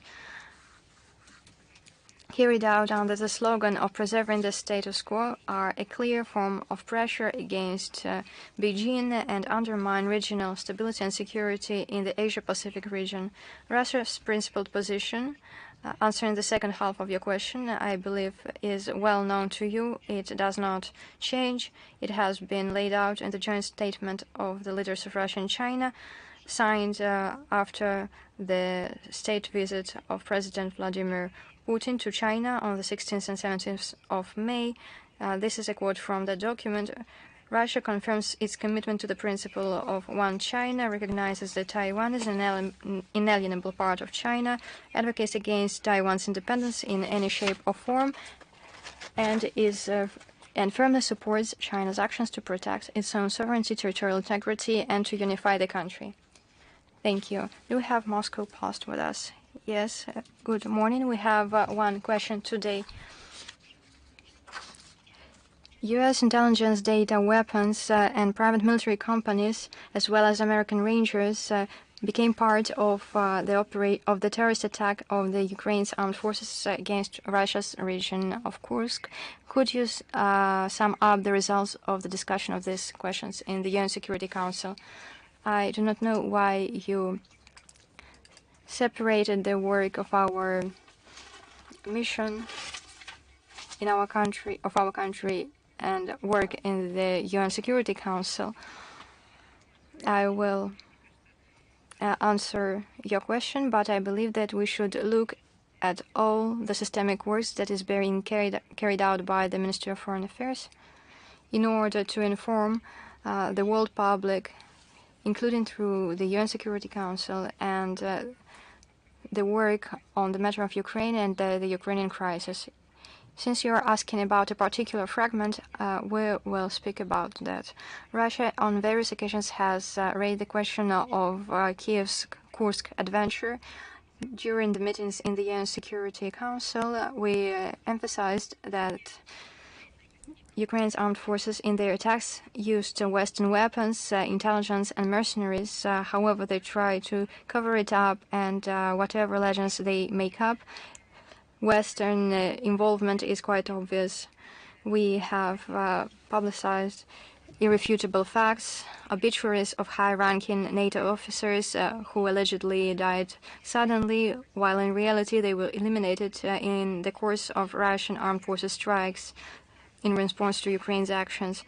We have published evidence of dozens and hundreds of foreigners who are in video footage among Ukrainian war prisoners. According to Zelensky's decree, foreign citizens are prohibited from participating and serving in Ukraine's armed forces in command capacities.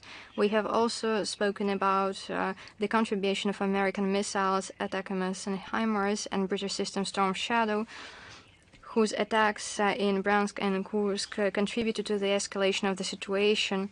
The Americans are completely involved in this conflict, and they could not answer anything to the statements we made, and you could have seen it in the UN Security Council meetings.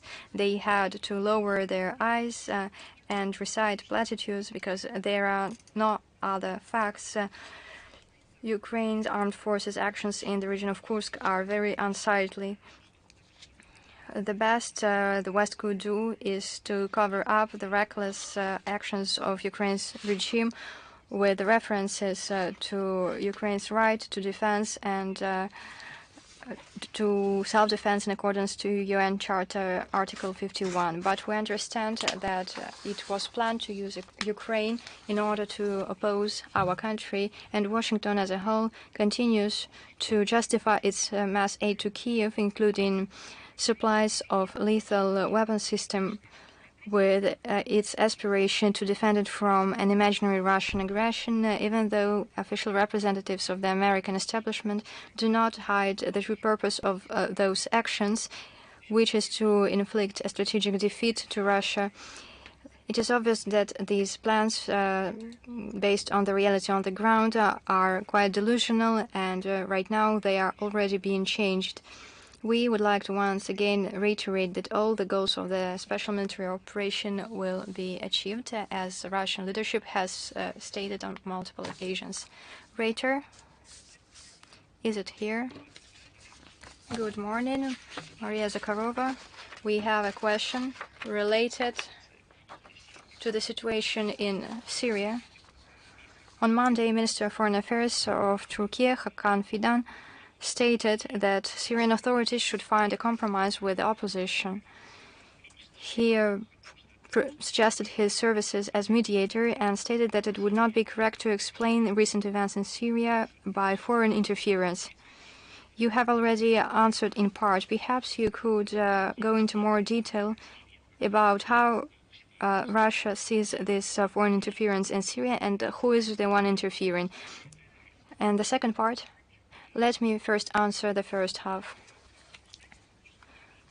Without foreign interference spanning years, taking into account what the Americans, the British, in different formats were doing there over the years, there would be no such situation as we are witnessing now. We cannot deny this interference. When it comes to concrete elements of this situation, why will I not go into great detail on this matter? Because I would like to draw your attention to the interview of Foreign Minister Sergei Lavrov that he gave to the American yesterday. Wait for a day or two and it will be published. And in this regard, Sergei Lavrov spoke in great detail and gave all the necessary assessments. Our country, as you can see on the MFA and Kremlin website, is in contact with our partners, with the guarantor states, and there are also relevant assessments. We also have a number of other contacts scheduled. Once they are carried out, we will share the assessments with you. And the second half of the question, if you allow me, going back to Fidan's statement that Syrian authorities should find a compromise with the opposition. Do you believe that the authorities should start a dialogue with the opposition and find this compromise? In my opinion, I will give the opportunity to experts to speak on this subject in detail. Once again, I remind you of the interview that will be published soon. But this is what I want to say. I remember the position of Turkish leadership over the years, voiced at the highest level and at the levels of the foreign minister. They said that there would be compromise with terrorists, and I remember the decisive actions of Turkey in this direction. I believe we all recall this, to protect the sovereignty, ensure stability, to protect the principles and lawful norms which guide the life of Turkish citizens and the actions of its state. And they fought decisively terrorists. And it was shown to the international community as a trademark of Turkish politics. So if we're talking about a compromise with terrorists, be it on the international platforms or in the majority of states, these compromises are impossible. This is the first thing. Otherwise, well, I will not go in greater detail. You understand these approaches very well. When it comes to dialogue with the opposition, I believe that over many years, on the one hand, official Damascus showed its willingness and carried out a great number of events, including in the territory of our country, when representatives of official authorities and opposition parties came here, held conferences, adopted declarations, and so on. So official Damascus has shown a lot of willingness to engage in dialogue with the opposition, but we have to have a distinction between the opposition and the terrorists, because these are two separate things. I have already said today that we heard for many years the concept of moderate terrorists. Well, terrorists cannot be moderate. If they are moderate, then they are not terrorists any longer. People who use extremist methods should be qualified as accordingly, classified accordingly. Thank you.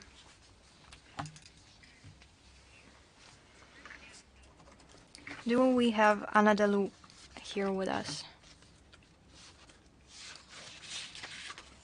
Can you hear me? Can you see me? Yes, I can hear and see you well. We have one question about the Middle East. Last week, an agreement was reached on a ceasefire between Israel and Lebanon, and I asked a question about that. From the moment of the entry in force of the agreement, Israel's army resumed attacks against Lebanon, violating the agreement. How the MFA evaluates the actions taken by Israel? We have already provided detailed assessments of the agreement on a ceasefire between Israel and Lebanon. On the 27th of November, we published a corresponding release. The situation is changing rapidly, swinging from one side to the other, and I believe that at this stage it would be impractical to comment upon the agreement. If there is a need to do that at a later future, we will do so. But we have hoped that these agreements would hope, and a very similar assessment was contained in the statements made by politologists. But everyone understands that it is one thing to sign an agreement and another to implement it in reality. This is what we should seek. Everyone welcomed the signature of this agreement as a road to follow, but at the same time, everyone understood that it would be difficult to put in practice. We're going to proceed from our previous messages.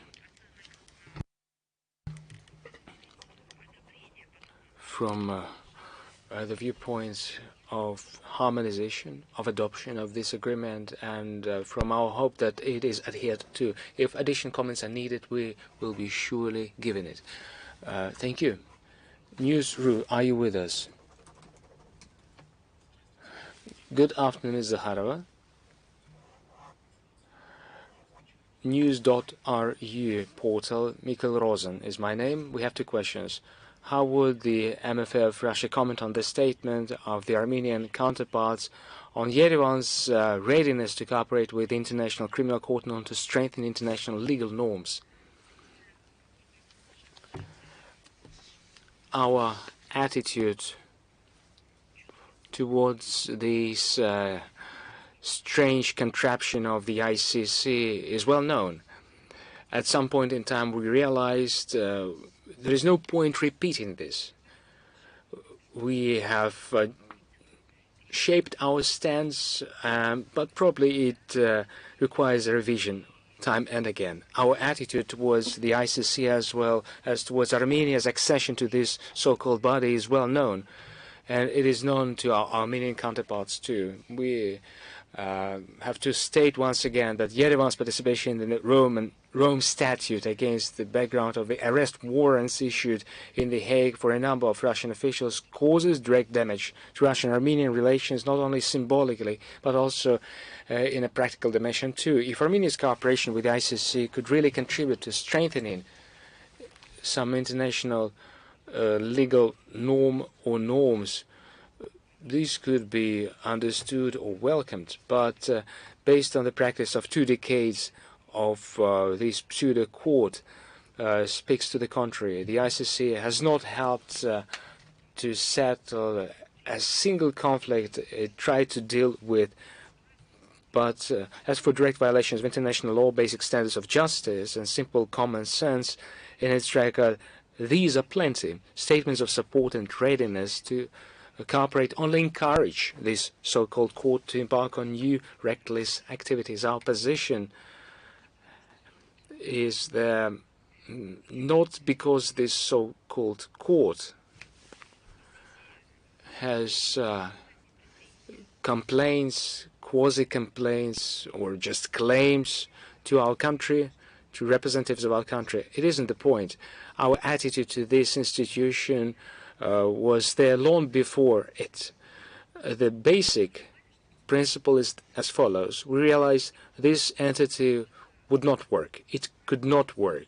It is assembled in a wrong way. It does not meet the mandate it declares. It is not complete in order to address the challenges it aspires to challenge, and the prediction we made many years back did fulfill itself. Over the years, we didn't see a single case of positive participation of this entity in addressing, in tackling crisis. There are only continuous scandals, both inside and outside, because, as I have said, wrong assembly, original curvature has been designed and built inside, thus resulting eventually in these deficiencies. Well, we can have long discussions as to the detriment and damages caused by this entity. Ordinary people who are not into international relations, into diplomacy or politics, in the media space, they become victim of media hype. Well, the entity's name has something to do with justice, with lawfulness, and then a political component is being added. Hence, people have in their minds something that is inexistent from the viewpoint of international law, a charge of political and volatile nature that is not related to international law, to true international justice. As opposed to other entities, International Court of Justice, it does not enjoy the same level of coverage. It does not receive the necessary amount of media support. It is secondary in the minds of ordinary people. Many people confuse these terms. Well, an impression is it was originally designed in this entity in order for it to become, with time, a false judicial entity, like Kimberlit on the one hand and false Kimberlit on the other hand. One is edible mushroom, the other is not, lethal at that. For people to confuse these two things as if it was the original idea behind this. It is my supposition, of course, and impression. Our second question is as follows. Previously, it became known that the Russian side intends to obtain information about its citizens arrested in Armenia during anti-governmental protests. According to spokesperson of the president, Dmitry Peskov, they were arrested because of attacking law enforcement authorities. Arrested in Georgia. Will you help in liberation of these people? Whenever it deals with a predicament of a Russian citizen in Russia or elsewhere, in connection with law enforcement authorities or in any other context, whenever an individual asks a Russian foreign mission, our consular service, our diplomats, to provide a helping hand, or if we have a piece of information that our citizens find themselves in such a predicament, our diplomats start acting immediately. We have a relevant protocol. It is our mandate to make sure we know the whereabouts of the Russian citizens. We do not have diplomatic relations with Georgia, not through our fault, but we have a section related to Georgia with the Embassy of Switzerland. So all the details regarding Russian arrested citizens or detained Russian citizens, these details will be further investigated. Whenever they need assistance and aid, we'll be sure to provide a helping hand to our citizens. The aid may have different form, transfer, lawyer support. They are citizens of Russia. Hence our obligations to them in these situations. And then individual cases that have to go on a case-by-case foundation. As for Russian diplomats, as for Russian embassies,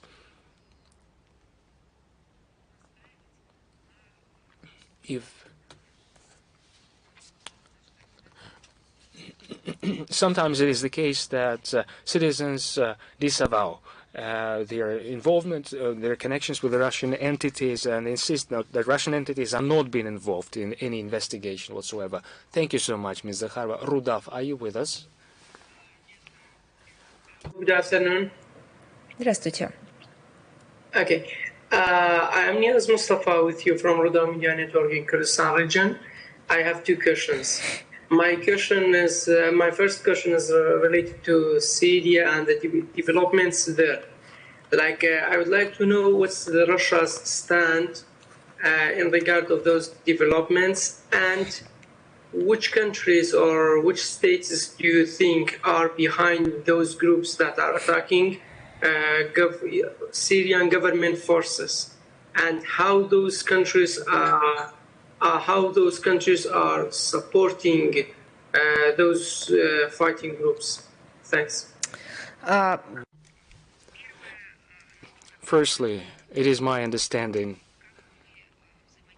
What is our interaction and with who do we interact in order to overcome Aleppo developments? Firstly, we interact with official Damascus. We are staying in touch with them. Secondly, without revealing the essence of these communications, I can only confirm that we are keeping in touch with the Syrian authorities. Secondly, we are also keeping in touch through our diplomatic channels with guarantee countries, and this is something I have already mentioned today. There are phone calls. We plan meetings and connections to take place in the future. We will keep you posted on this. This is my response to the first part of your question. As for the second part, this is something I have already covered, and please wait for Minister of Foreign Affairs Lavrov, who gave his interview. It is about to be released in a day and a half, literally. In his interview, Minister Lavrov presented his perspective on the situation, and I also added today that Syria has certainly evolved into a spot where the collective West, primarily the United States of America, conducted their experimentations. This is something we have been discussing all along for years and years on end. Both Washington and London and other involved countries involved in NATO's destructive ideology, they were literally breeding an international terrorist association. They were disseminating money, weapons among them for the original purpose to oust the official authorities of Syria. Later, when they failed at this, they started to deal defeat to Syria, to weaken it. Then they started stealing resources, maraudering. We gave our assessments on a weekly basis on this subject for years, for many years. So, obviously, the involvement of international stakeholders is huge. I have covered one aspect. As for the rest, I encourage you to wait for the interview of Minister Lavrov. My second and last question is, the majority of the population in North and East Syria are Kurds. And the conflict in the region between Syrian National Army, which is a fighting group, and Syrian Democratic Forces has increased in the last week.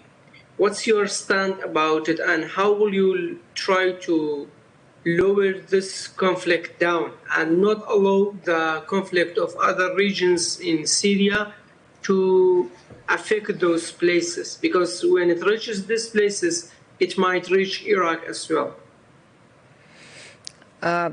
Вы хотите услышать от меня?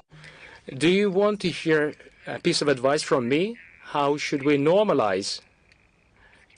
Do you expect me to give me a piece of advice as to the normalization of relations with the Kurdish population of Syria?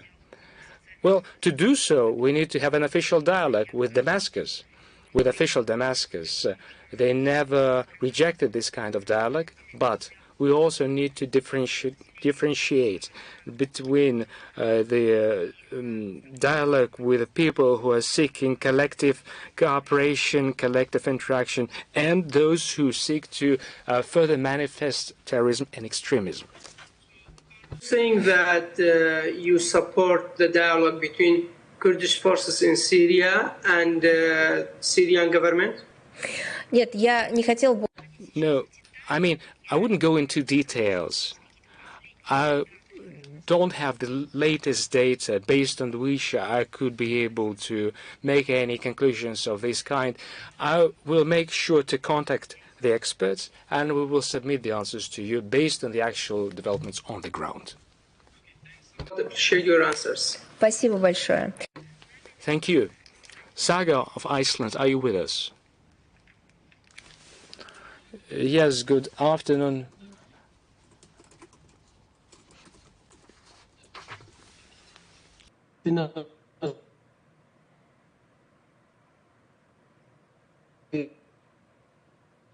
Республики мы уже говорили, Очень плохо слышно. создали теракт. Так оно и есть в республике в данной ситуации. И надо напомянуть о том, что есть там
которые выгодны были бы Западу. А что выгодно Западу? Первое – хаос. Второе – выкачка ресурсов.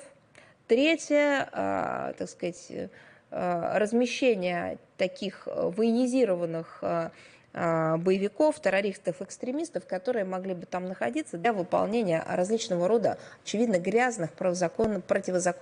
Low, illegitimate activities. This has been there for many years. This problem cannot escape and disappear overnight. It was either you or the previous speaker who mentioned that it is a very difficult issue, and we have been working on this. There have been various ups and downs throughout the years. We hear a lot of statements too. Let me mention what we began with in Syria. We began with immediate threats to Russia, not only where there's verbal attacks. Should we only try to maintain the constitutional system of Syria? Should we only prevent the statehood from collapsing? We will be sorry, and we would fail. We heard this, but there were different situations. We coped with them differently. We believe we have a noble cause to assist a sovereign and independent state in dealing with international terrorism. This is the cause that we have been working on, as has been mentioned on multiple times by the Russian president.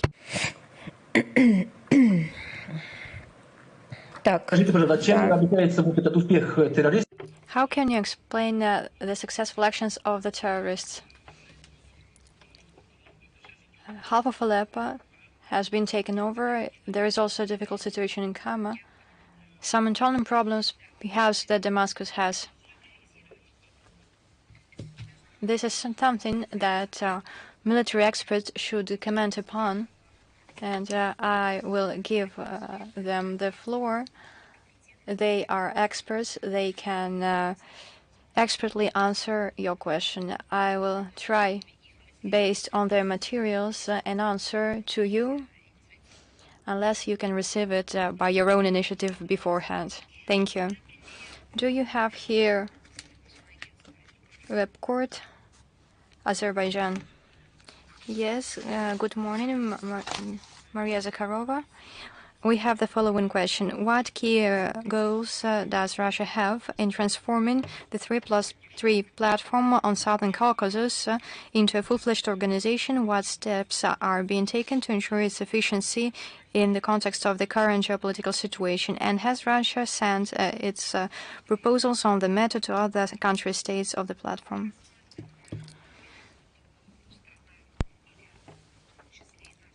Our country, among others, has been considering the matter of expanding cooperation as part of the regional cooperation 3+3 platform on the ministerial session on the 18th of October in Istanbul.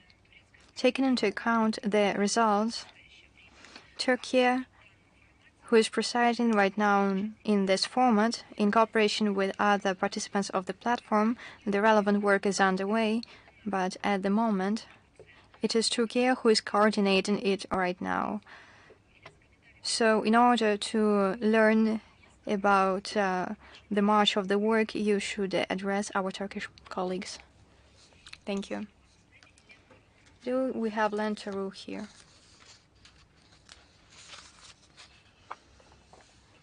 Good morning, Madame Zakharova. I have one question. The other day, on the 2nd of December, it has been made public the so-called Kit Kellogg's plan, special envoy on Ukraine of President-elect of the U.S., Donald Trump. The plan, inter alia, envisages the possibility to rule out Ukraine's adoption into NATO for 10 years and lifting sanctions against Russia. Has Moscow analyzed this plan, and how does Russia assess Kellogg's idea, and does it plan to cooperate with the new American special envoy to settle the conflict?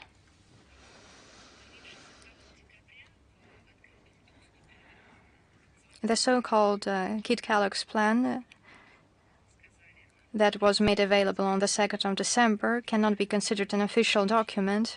Probably we are talking about certain statements made by him and his staff, some food for thought that they expressed, but it is also about by ideas that he presented back in April this year. Russian President Vladimir Putin on various occasions has spoken about it, and in principle we are willing to consider any proposals aimed at settling the conflict by eliminating its root causes, taking into account realities on the ground, as long as these proposals are constructive. I'm not sure that we should right now, at an official level, consider those ideas that are not official. I believe it is premature. Thank you. Do we have Al-Mayedin? Yes, good morning, Madame Zakharova. As usual, I have 2 questions, if you permit. First question. Russia trusted Western proclamations that it would not expand to its borders. The West did not live up to these promises and obligations.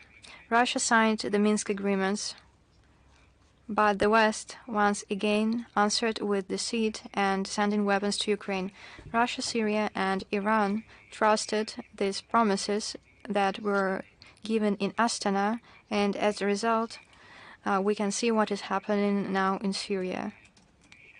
How can we stop blindly trusting Western promises and in advance understand the trick?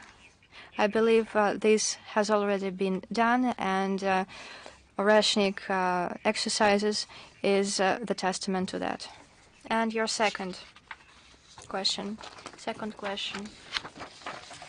Skeptical campaigns in the media spaces against Russia and Iran are aimed at fracturing the relations between these countries and toppling the government in Syria. Do Russia and Iran coordinate their actions in response to that?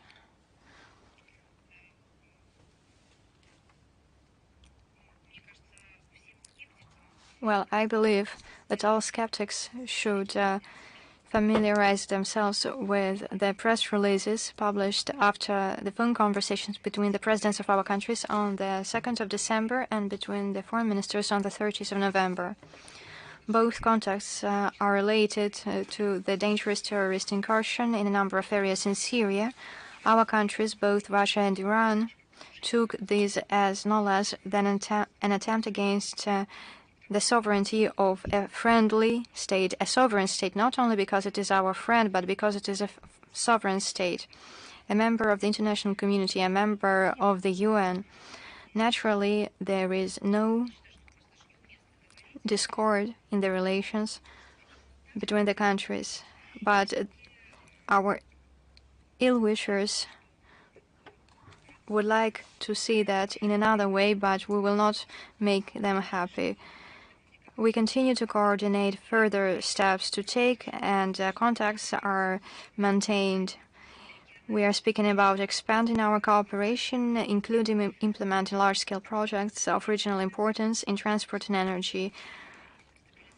There are also exchanges of opinions on the situation in Syria and stabilization in the country, which everyone is interested in. Thank you. Do we have Baku TV? Good morning, Madame Zakharova. Baku TV. Today we have 1 question. About Georgia, we see what is happening in Georgia, and we see statements effectively calling for civil war made by European politics. I would like to hear your comments on the subject. You have partly already covered that. And also, I would like to ask at what stage is the normalization process in the bilateral relations between Moscow and Tbilisi? I have partially commented upon this, and President's administration and Galuzin has commented upon this, Vice Minister of Foreign Affairs. Yes, this is an internal affair of Georgia. I would like to reiterate it. We have no intention of interfering. At the same time, we can state that there are open attempts to destabilize the situation up to and including a new color revolution. Why? Because they are not satisfied in the West with a sovereign Georgia. They need it as a tool, as a platform, as a toy. Unfortunately, the West does not need Georgia as an independent state. The West does not want to know and see that Georgia and the Georgian people are a country and people with a rich, long history, that the country and the people have their own interests in the region and in the world, that they have natural partners neighbors in the region, historic relations, updated programs and agendas, their own vision, their own road to development confirmed by the international law. They determine their own fate and try to implement their own plans. But no, the West does not see Georgia or other countries, the majority of countries, in this light. Why do they have in the West such an approach? Apart from other things, I would like to mention that what is happening in Georgia and around it is another blatant example of how the West, in spite of all its lofty words and hypocritical words about democratic values and the freedom of choice, is trying to brutally impose their own will to a sovereign state against the international law, disregarding the will of the great majority of the population. This is a strike against democracy. The West is striking against Georgian democracy by not recognizing and refusing to recognize the will of the majority of its population. On the other hand, how can we speak about it when the US has such an electoral system that a person can come to power not by achieving the greater number of votes, but rather through a system of electors? He comes to power through anachronic means. It is an anachronism. Perhaps this is why they do not understand that there could be a direct democracy, direct elections, that people can give directly their votes to their candidate. The funniest thing is that they do not even take into account such an organization as the ODIHR, which did not have any questions regarding the results, even though the methodology was still up in the air. But even this organization, which has always been within the pro-Western direction, but even it recognized the elections. They use pressure and economic measures, freezing economic cooperation, which is essentially blackmail. People are blackmailed for exercising their rights. Is this the only case? Of course not. Look at Venezuela. There have been dozens of elections, but they are all inconvenient because the West is dissatisfied with the results. Embargoes, sanctions, freezing of active sanctions lists, intimidation actions are being used without respecting the will of the majority of the population of those countries. Right now, the West is creating problems for a Georgian economy, taking vengeance against Georgian people for their sovereign choice. People are directly provoked to engage in protests, inciting hatred between people, pitting them against each other. I once again recall these appeals towards school children to participate in student protests that we have seen. Forgive me for being so emotional. Right now, I am not only a spokeswoman, but I also voice a civil opinion because I have seen over the day so much appeals from people who were asking me how a woman who is at the head of a state calls for children to go to the streets where Molotov cocktails are being thrown, barricades are being constructed, and people are fighting. In this situation, I cannot avoid mentioning that this is completely inhumane. You cannot treat this way the people who you are responsible for. An example of double standards is the criticism against Georgian authorities in response to the actions and violence of the protesters. In Armenia and Moldova, the EU in similar situations has made those calls to the protesters and not to the law enforcement. And here is Here is a similar situation, but in reverse. In South Korea, we have seen these events. Where are the 3 Baltic countries who start to introduce sanctions and include people in lists, insulting everyone and accusing everyone of everything? But in this case, they stayed quiet. Why? There is a proverb in Russia: what we have does not smell, and the West is following this saying. We believe in the wisdom of Georgia and its people, and we hope that they will be astute and faithful enough in order not to become a pawn in a dangerous game led by others. And I, from the bottom of my heart, hope that Georgia will not abandon the children and throw them to the streets. I hope for some divine even intervention. I'm not only speaking as an official spokeswoman, but as a person who can imagine what this could lead to. We have lived these events in our country. We remember how, in order to achieve the necessary result, the so-called opposition, that, as it turned out later, was paid by Western grants, also used children. I remember very well how in the so-called protests, which were just sabotage and provocation acts, you could see people with babies,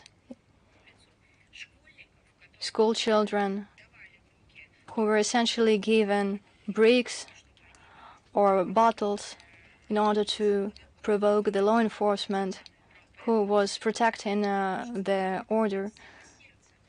All this we lived in our country.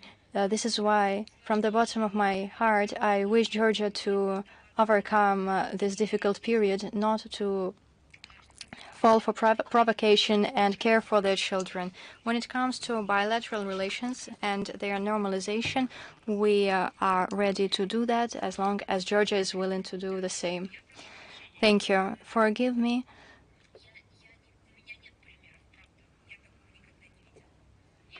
I have never seen in modern history anything similar to what we see in Georgia. Do we have author I? Yes, Ruslan Pankratov, author I would like to continue the topic of Georgia. Salome Zurabishvili, even if she does not lead the color revolution, at the very least she participates in it. Do you believe that the main goal is to make elections fail, and will official Moscow, should the elections be held, support Mikhail Kavelashvili should he be elected as president? This is an internal affair of Georgia. We have just said that when it comes to his faculties, according to Zurabishvili's faculties, her term expires in a week and a half, and a legal assessment of her actions should be given by the competent authorities of Georgia. Once again, I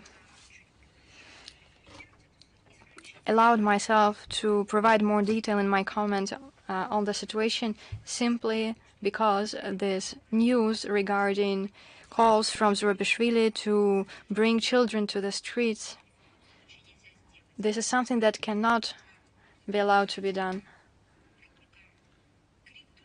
This is simply a scream from the bottom of my heart, because those who do not want Georgia to have a future want to use these children, and this is why they call on them to bring children to the streets where Molotov cocktails are flying, doors are being kicked in, and barricades are being constructed. Thank you. Do we have a platform Solidarity for Peace? Good morning, good afternoon. Do you hear me? Yes, I do. I have been listening to my colleagues. The first question I had was about Georgia. I'm connecting from Tbilisi, from the center of events, and I have a more concrete question regarding this tense situation in Georgia. If the events cross the point of no return towards a color revolution, what will be Russia's response? Why do we ask Senator Jabarov, Ushkov, Kosachev, as well as Dmitry Medvedev hinted that in Georgia the situation is developing according to the Ukrainian scenario, and last evening a representative of the U.S., Kimberly Lowe, a possible candidate for U.S. representative in the EU, she commented upon the events, and this is a quote: "Current Prime Minister of Georgia wants to continue its integration in the EU, and we want to help. We agree that certain U.S. actions," she probably meant Biden administration, "were unjust in regards to Georgia." What is your vision if the situation continues to become more tense? How will Russia as a neighbor act in this case? As I have said today on multiple occasions, it is Georgia's domestic affair. It is an obvious thing.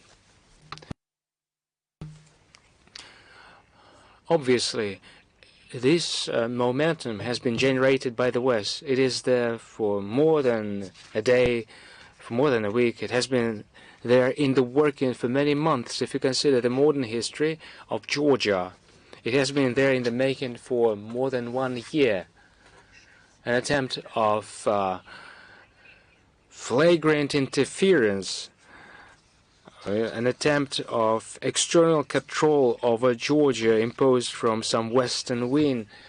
Well, it's hard to describe it, whether they have more NATO centricity to it or whether individual international political games are prevailing. But this has been a continuous context, and we also saw the deplorable consequences of Western reckless operations in the region in general, and in Georgia specifically. We have an impression, and something I have mentioned today, I don't mean a premonition, but it is an evidence-based feeling. The West fears Georgia becoming a sovereign independent state to the utmost extent. They are ready to concoct any mythology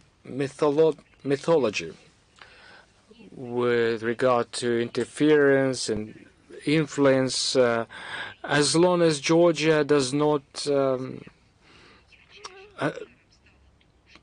manifest its sovereignty. A vivid illustration here was that for the West, the domestic law, even I'm not talking even about election, the domestic law cannot exist in the way it is needed by its people. Instead, it should be integrated into some Western stratagems. In my opinion, the West had a less arrogant attitude to their colonies. What the West does to Georgia is a completely insane kind of performance, reckless too. I have expressed our viewpoint on this subject. It is Georgia's domestic affair. You can hardly conceal it. The West has been interfering in the agenda actively. the problem is being created by the West for a sole reason of it not wanting Georgia to become a sovereign and independent state. Well, it's a strange subject for discussion, maybe because the West is unaware of the past of Georgia, of its rich history, of its ties, connections, its capacities. Maybe they are simply unaware. I mean, those who come up with policies regarding the Georgian people, they have no idea who they are dealing with. Maybe it is the fundamental reason. Thank you. Thank you. Great Asia TV channel, are you with us? Good afternoon, Ms. Zakharova. We represent the Great Asia TV channel. We have one question on Russia-China relations recently. China has recently hosted the Vologda Days, and previously Sichuan hosted Made in Russia, fair, the third in a row hosted by China this year. It is very good tool for strengthening ties. Are there any practices similar to this with other countries? If there are no such practices, do you intend to organize them? In spite of difficult external conditions, and in spite of continuous attempts, the Russia-China practical cooperation continues to develop progressively in various areas.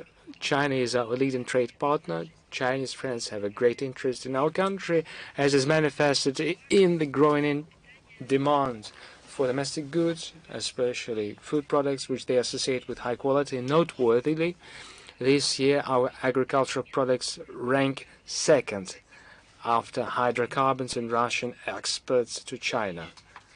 I think this is a huge breakthrough.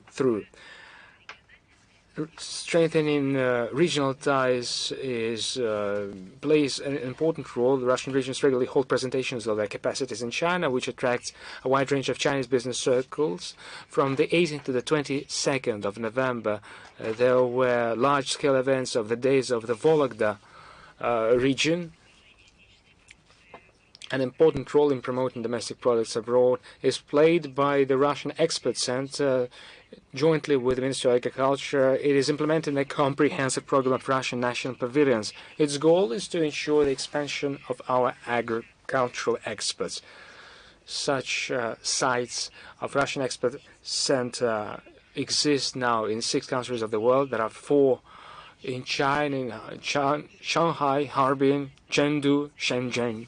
One of the key initiatives is active cooperation with representatives of friendly countries, including economic operators from Belarus, Uzbekistan, Cuba, Turkey, and others. And I'm sure that the experience of holding festivals, fairs abroad, as it was implemented in China, the brand Made in Russia, will be in great demand, as it allows foreign consumers to be more familiarized with the quality of Russian products, with Russian culture and traditions. With the assistance of the Russian Export Center, companies receive the necessary support and resources. The Made in Russia brand becomes an important umbrella for Russian suppliers to enter international markets and take new niches. The Russian MFA, using its diplomatic missions abroad, also provides the necessary assistance to the center in order to keep in touch with local authorities to organize highest level events. Thank you so much. Thank you. The Compatriots magazine together. Are you with us? Yes, Ms. Zakharova. Good afternoon. I have a big question, and it's important too. Several weeks ago, I saw in one of the EU cities a strange picture. 4 to 16-year-old girls with different skin colors, hair colors, speaking Russian, all coming from Ukraine. I tried to have a conversation with them, but they replied, I don't know. When their parents came, they explained. They fled from the Russians, who could kill them. They live at a bus station. Half devastated hut that was offered to them for accommodation for 9 persons was unacceptable. I could not stay. I gave foodstuffs. I took phone number of their mother. I gave contact details of our embassy and explained the support Russia provides to the Ukrainians who flee from what, especially with many children. On the next day, I phoned the embassy, explained the situation. They allocated an office for assistance, but mother was no longer responding to my calls. There are many reports about the exploitation of our compatriots with low purposes, and what is happening is not the first case. Well, there is it is an exact reason there is a term for it, trafficking. Let's put the record straight.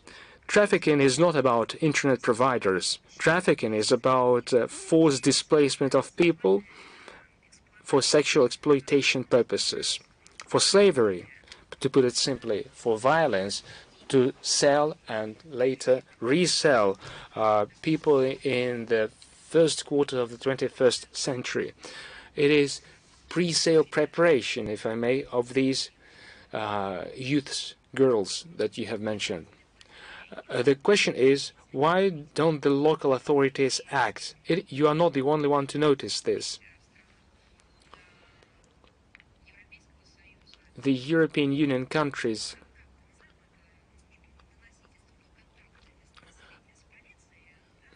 have whistleblowing practice for the locals. They can report to the police whenever they dislike things. They immediately contact police officers. Well, they do not do this in this case. It means they like it. How can there be 9 underage girls living at a bus station nobody cares about? So these are illustrations of you seeing a pre-sale preparation of children before they have been sold. If you have any evidence, if you have any details, they are welcome. Please send these to us. We'll try to figure it out. What would be the procedure? What should we do whenever we witness these facts? Make video footage, take photos, and take down addresses, send the details to our missions, to the MFA of Russia. There have been more than one report published in 2022, 2023, published in the EU through the Interpol. These reports described procedures children face whenever they leave Ukraine towards the EU. In 2022-2023, I quoted law enforcement officers, heads of relevant authorities who were maintaining order in EU and NATO countries. What they said was, we could not count the amount of underage children that arrived in their countries, let alone can they govern their stay. They mentioned thousands, tens of thousands of people, but these people have no documents, no IDs, no accommodation, no insurance, no medical institutions. They have nothing that could institutionalize them. Hence, they are immediate targets for these low purposes that we have been mentioning. Thank you. And by the way, you recently had an anniversary. I mean, not you personally had an anniversary, but the publication represent. On the 29th of November, 25 years ago, the media outlet for compatriots in Slovakia was founded, the magazine Together. I thank you for your citizenship. You underscore Russian compatriots. Нашу с вами совместную работу по поддержанию культуры нашей страны. Вы делаете to uphold Russian history and culture, make it more visible. You fight for it as your cause. You uphold the truth, you promote the truth, you show your citizenship, you are being frank and compassionate. the 25 years of activities of the editor's office of Together magazine, it shows, it includes thousands of articles and essays on Russia, on its modern history, on our culture, on historical, spiritual, moral ties, connections, heritage to our common history. I again congratulate you and all your colleagues, and whenever you need our helping hand, please contact us. We stand ready to assist. We wish you every creative success. We wish you more news through your active steps in you upholding the truth, the light. You yourselves represent producers of good news. Thank you so much. So, if there are no more questions left, I bid you farewell. See you during our next briefing. All the best.